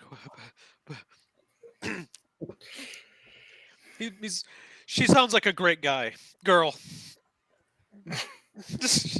What? I think Jace is certainly of the a handsome man. No, I don't mean. I don't know sound like what he identifies as, but he's definitely handsome. Anyway, Wonderful. it's worth noting that his guild, the Living Guild's Pact power, did come with its weaknesses, which is unfortunately its own challenges. Now, by the order of the United Guilds of Ravnica, I heard you've met them during your trial, undoubtedly. Correct. It was decided that betterment and progression of any one guild over another may be seen and understood as an act of war. Thus, it is the Living Guilds Pact's responsibility to keep it balanced and constantly maintain the balance between the guilds. So, what do you think that means? You're asking the wrong guy. Well, I'm asking anyone who is listening. At If this that is point, true- the bubble kind of breaks, and you hear Joram is rambling. And that's how toilet paper got invented. That is fascinating. What were you going to sell? One of nature. If that were true, then why hasn't he dealt with the situation in the rubble belt? That is, something that we hear regularly. You have to understand, Jace Bellerin, although mighty and powerful, is still just one man. And being a planeswalker, and as a planeswalker, not only is he bound to take care of Ravnica, but he feels obligated to aid others.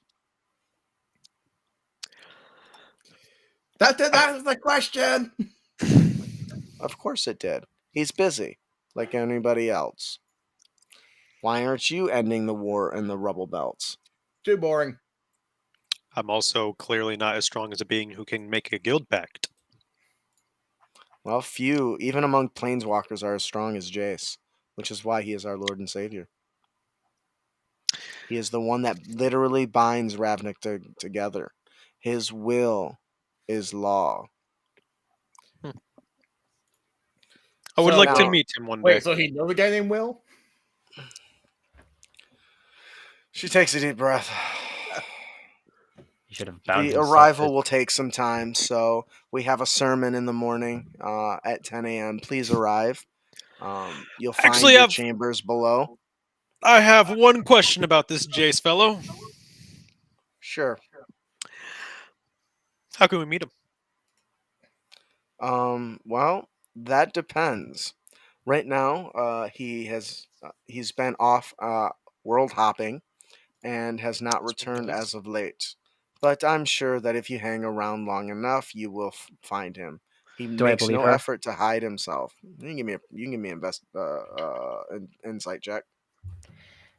Now, to remind everyone, I have lost enhance ability since there are many long rests. Right.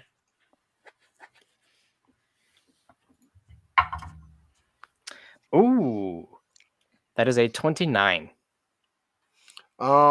So you can tell that she has an agenda that she's trying to push, She does dodge a few questions here and there and just chalks it all up under faith.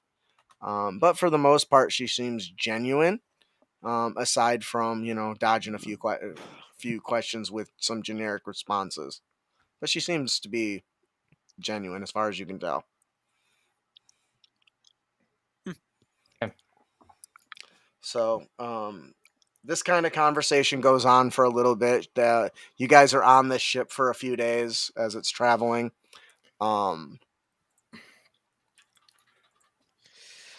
You guys see the entire expanse below you is just starts off as the destroyed rubble belt, and comes into the promenades and all the very lovely buildings. You do pass over the area of the Selesnya conclave, and you see you see almost every sort of kind of environment that you could kind of think of, as you were originally flying through the section of the rubble belt where it kind of just changes into the city. It's quite a fantastic sight to see. You guys still kind of get overwhelmed with excitement. And off in the distance, you can see there, laying atop many, many crushed buildings, is your slightly cockeyed city that has been planted down on top of them. And you can see what looks like flies or something buzzing around it from this distance. The young woman, Sanir, walks up and says, "We'll be arriving shortly. Would you like one last sermon before you depart?" No, thank you. I'm Actually, so I was glad that you want to wondering hear where the wine was. that. Just don't want to hear more Oh. about Bernard. I think we got enough of him. He doesn't seem very impressive. He doesn't have too many interesting accomplishments. Obviously, she wasn't listening to anything you said. You picked that up you were pretty listening quick. then. That wasn't me. That was my twin, Sonar. Insight check. Oh, She's well, in lying. that case, You don't even got to to roll. It's you can tell she's not. She's full of shit. You don't even need an insight check for that. The fact that you're looking for her lie, you spotted it. Yeah. She's just trying to avoid talking to him. Clearly, like when you try to say, "Oh, I gotta go now. I'll see you later," and you don't really have anywhere to go to. You know what I mean? Or you can tell somebody's just trying to brush you off, right? So what does Joram talk about? Well, I'll start when the universe was basically one big hole in the ground. Okay, I am done with that. She says, "We will be departing soon. Please go grab your things. You guys get all your stuff packed up." I've had all my things on me the entire trip. Okay, well, whatever. It's been like 3 days. You're just holding on to everything. You sleep with all your equipment on you. That seems weird. More or less. But Garmor's also really weird. So I can just totally see him shape changing. He's a just druid. to hide everything in his body and curl up in a corner. He's a druid. He's trained to sleep anywhere, like a marine. Yeah. That's awesome. So like a marine mammal. No, as in a soldier. But because he could shapeshift. Never mind. See, all right, I so, caught it. I saw what you were putting down. I So did appreciate I. that. I just didn't agree. You just with ignored it. You're like, "That's a stupid dad joke. Get the hell out of here, Justin." Pretty much. All right. So as you guys arrive, you realize these things that were flying over are a variety of other smaller aircraft and devices. You do recognize soldiers from Elturel riding on them. It appears that they are whatever these are being piloted or flown or controlled by your own soldiers. The ship hovers over top of the Great Hall, I think is what it was called. High Hall What was Cathedral. the what? High Hall Cathedral. The High Hall Cathedral. And you're about 300 feet up. And she says, "All right, you're free to depart whenever you want." Woohoo! Good. He just charges off. Just drop off the edge 300 feet. I was gonna say we are 300 I feet in can. the air. We're still 300 feet in the air. Yes. What is the problem? Go. Do you just float down gently like anything else? No, you take the pad. So at this point, you see the soldiers walking around to the bag, around where the captain's got their big giant, steering wheel, and there is a round magical circle. And as they touch it, you see them glow ever so slightly with sparkles, and then disappear. Why doesn't the Izzet League have something as functional as that? That requires them to make They sense. they designed this. What are you talking about? Really, I beg to differ. You didn't use any of their teleportation technology while you were there? We did, but it hurt. Oh, yes, this hurts. Whatever. I just walk towards it. I'm always told it's a work in process, a work in progress. Personally, I won't use it. I've seen things come out hot and black on the other side, so And that's my issue with this. Zorax just says as he just steps right in, weak, and he just jumps. He's on the pad, just goes boom. you kind of just disintegrate, and then and you find yourself standing on the floor right at the entrance to the high hall, and your body feels as if it just was lit on fire for an instant. A white hot flash throughout the entire body. Well, it's better than Yeah. being on fire for 30 You seconds. hear a scream, "Father, what is that pain?" Honey, what hurt you? I don't know. Was it the ship? I'll kill the ship. He looks up. Leave it alone, Zorax. We've had enough death. You're not here. Shut up. I slime dive. Yeah, I think Joram just jumped off because he can fly, can't he? Yeah, he could just fly. He can I levitate. can. Well, Levitate. I'm sorry, that you're right. Yeah. He just kind of like I imagine him just casting and uncasting and slowly making his way down, or jumping off the edge and pushing it like swan. He swan dived, right, and just Yep. kicked off it and pushed himself down. Well, How you is could just Garmore float gonna gently get down? down, You gonna right? change into like a bird or something? You gonna take the teleporter? No, he's gonna take the teleporter. All right, you step on it and you sparkle, and just as you step on it, you're instantly standing there, and you see Zorax arguing and threatening to blow up the ship or some shit. You hurt my baby. They fucking hurt my child. Will stab the ship. Leave it alone, So- Zorax. We got work to do. And he puts on his medical mask. You Medical hear some curses coming from the soldier saying, "I hate the Izzet League sometimes. Why Hi. couldn't they just lam the damn ship?" You know. Do we look like we're Izzet League soldier? Well- No, you don't have any sigils. I think Merle had like an Yeah. advisor sigil or something. Aren't these that he had. Elturel soldiers? No, we're The still ones that were with followed by you? the You honor have guard, the- right? You're followed by the honor guard of Boros Oh. Legion still. I thought- They went down with you. They went down first. I thought that's what I described. Hmm. And then you guys followed, so they're still with you. That you do see Elturel guards kind of everywhere, and they hold their big pikes and halberds, and they stand up and, sirs, they recognize you pretty quickly. Oh my goodness, it's you guys. I haven't seen you guys in so long. The Duchess awaits you. You'll find her at the top war chambers in the high tower, Rhea. the high hall. Good. Good. They And look he just, down at. Go ahead. he then just he hears the conversation. He says good, and he just walks in that direction. And you hear, what is that? As they look down at what's left of the Grand Duke. This was our. It's not one of their friends, is it? It's the Duke. I hate to break it to you, soldier, but this was the Duke. The Grand Duke. To keep our city safe. Are There we was a going cost. to war? We're No. not going to war. We can't do a war. How'd he die? Look at him. It looks like he was impaled. Yes. How is that not worthy of a war? There He are He a lot. deserved better than this. We don't Because have we're an very ex- outnumbered, and we should have poked the bear. Don't poke the bear. Light it on fire. Remove its head. I Look what they understand. did to our Duke. Stand Zorax. down. Zorax you like puts bear on a hand fire?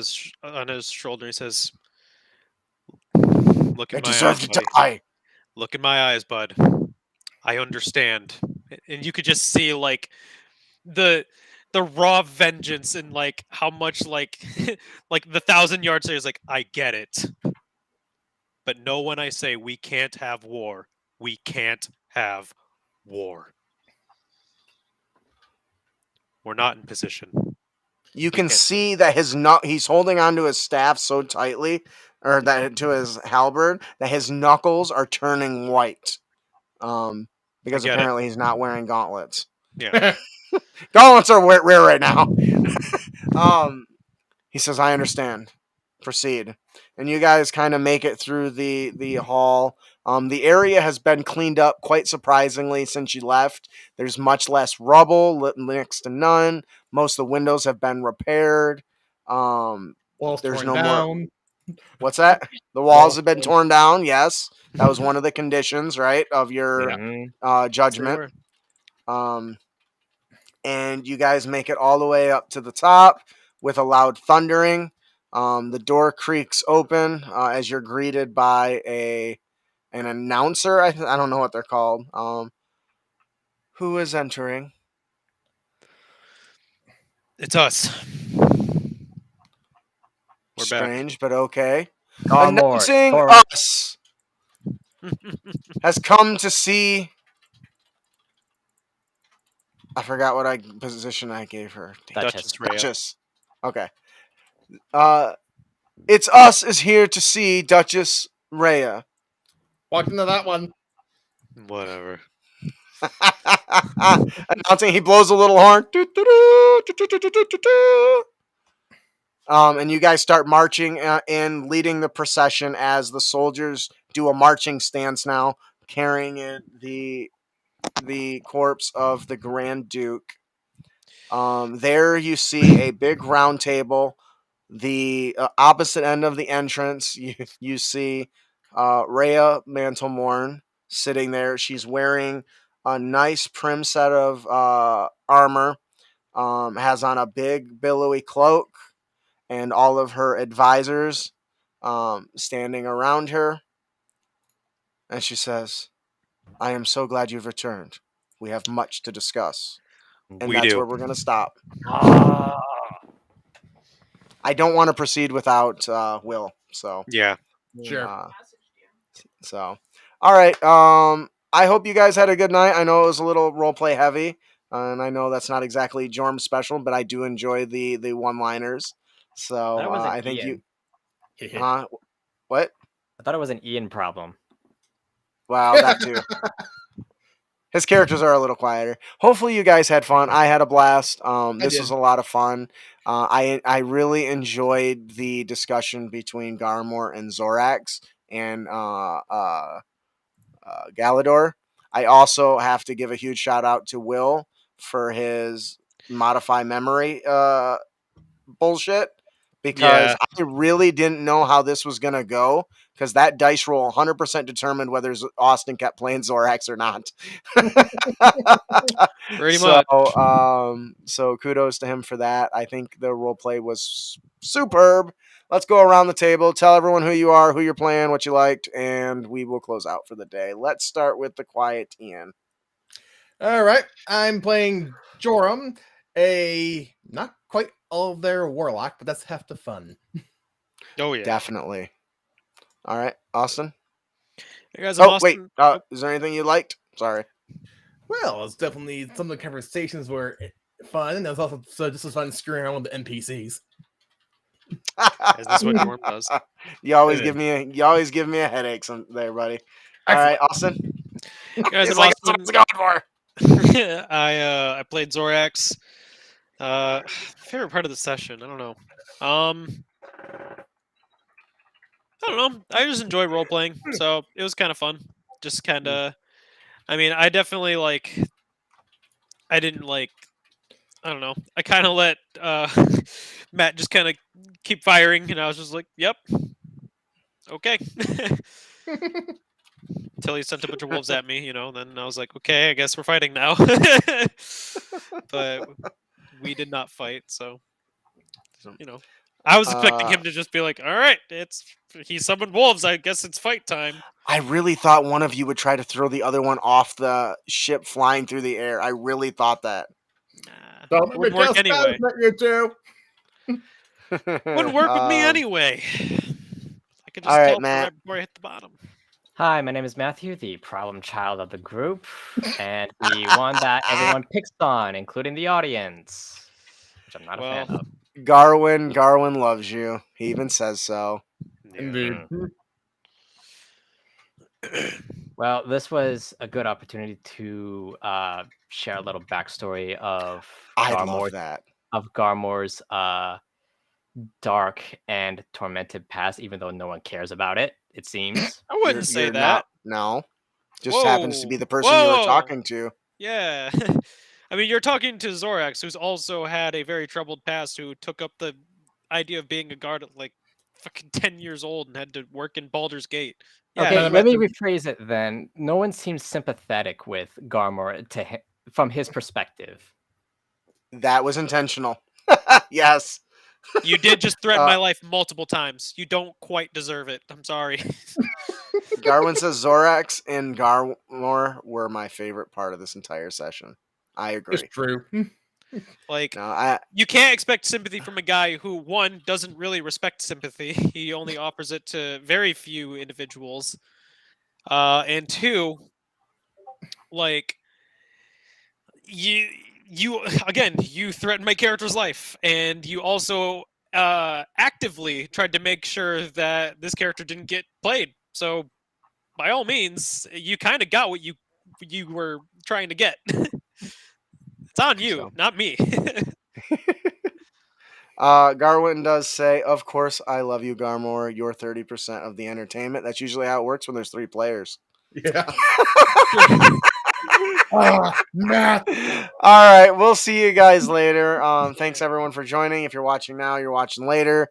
Please consider checking out the show. I am Dungeon Master Total Dumas. I got a Discord message not too long ago of somebody that just got that.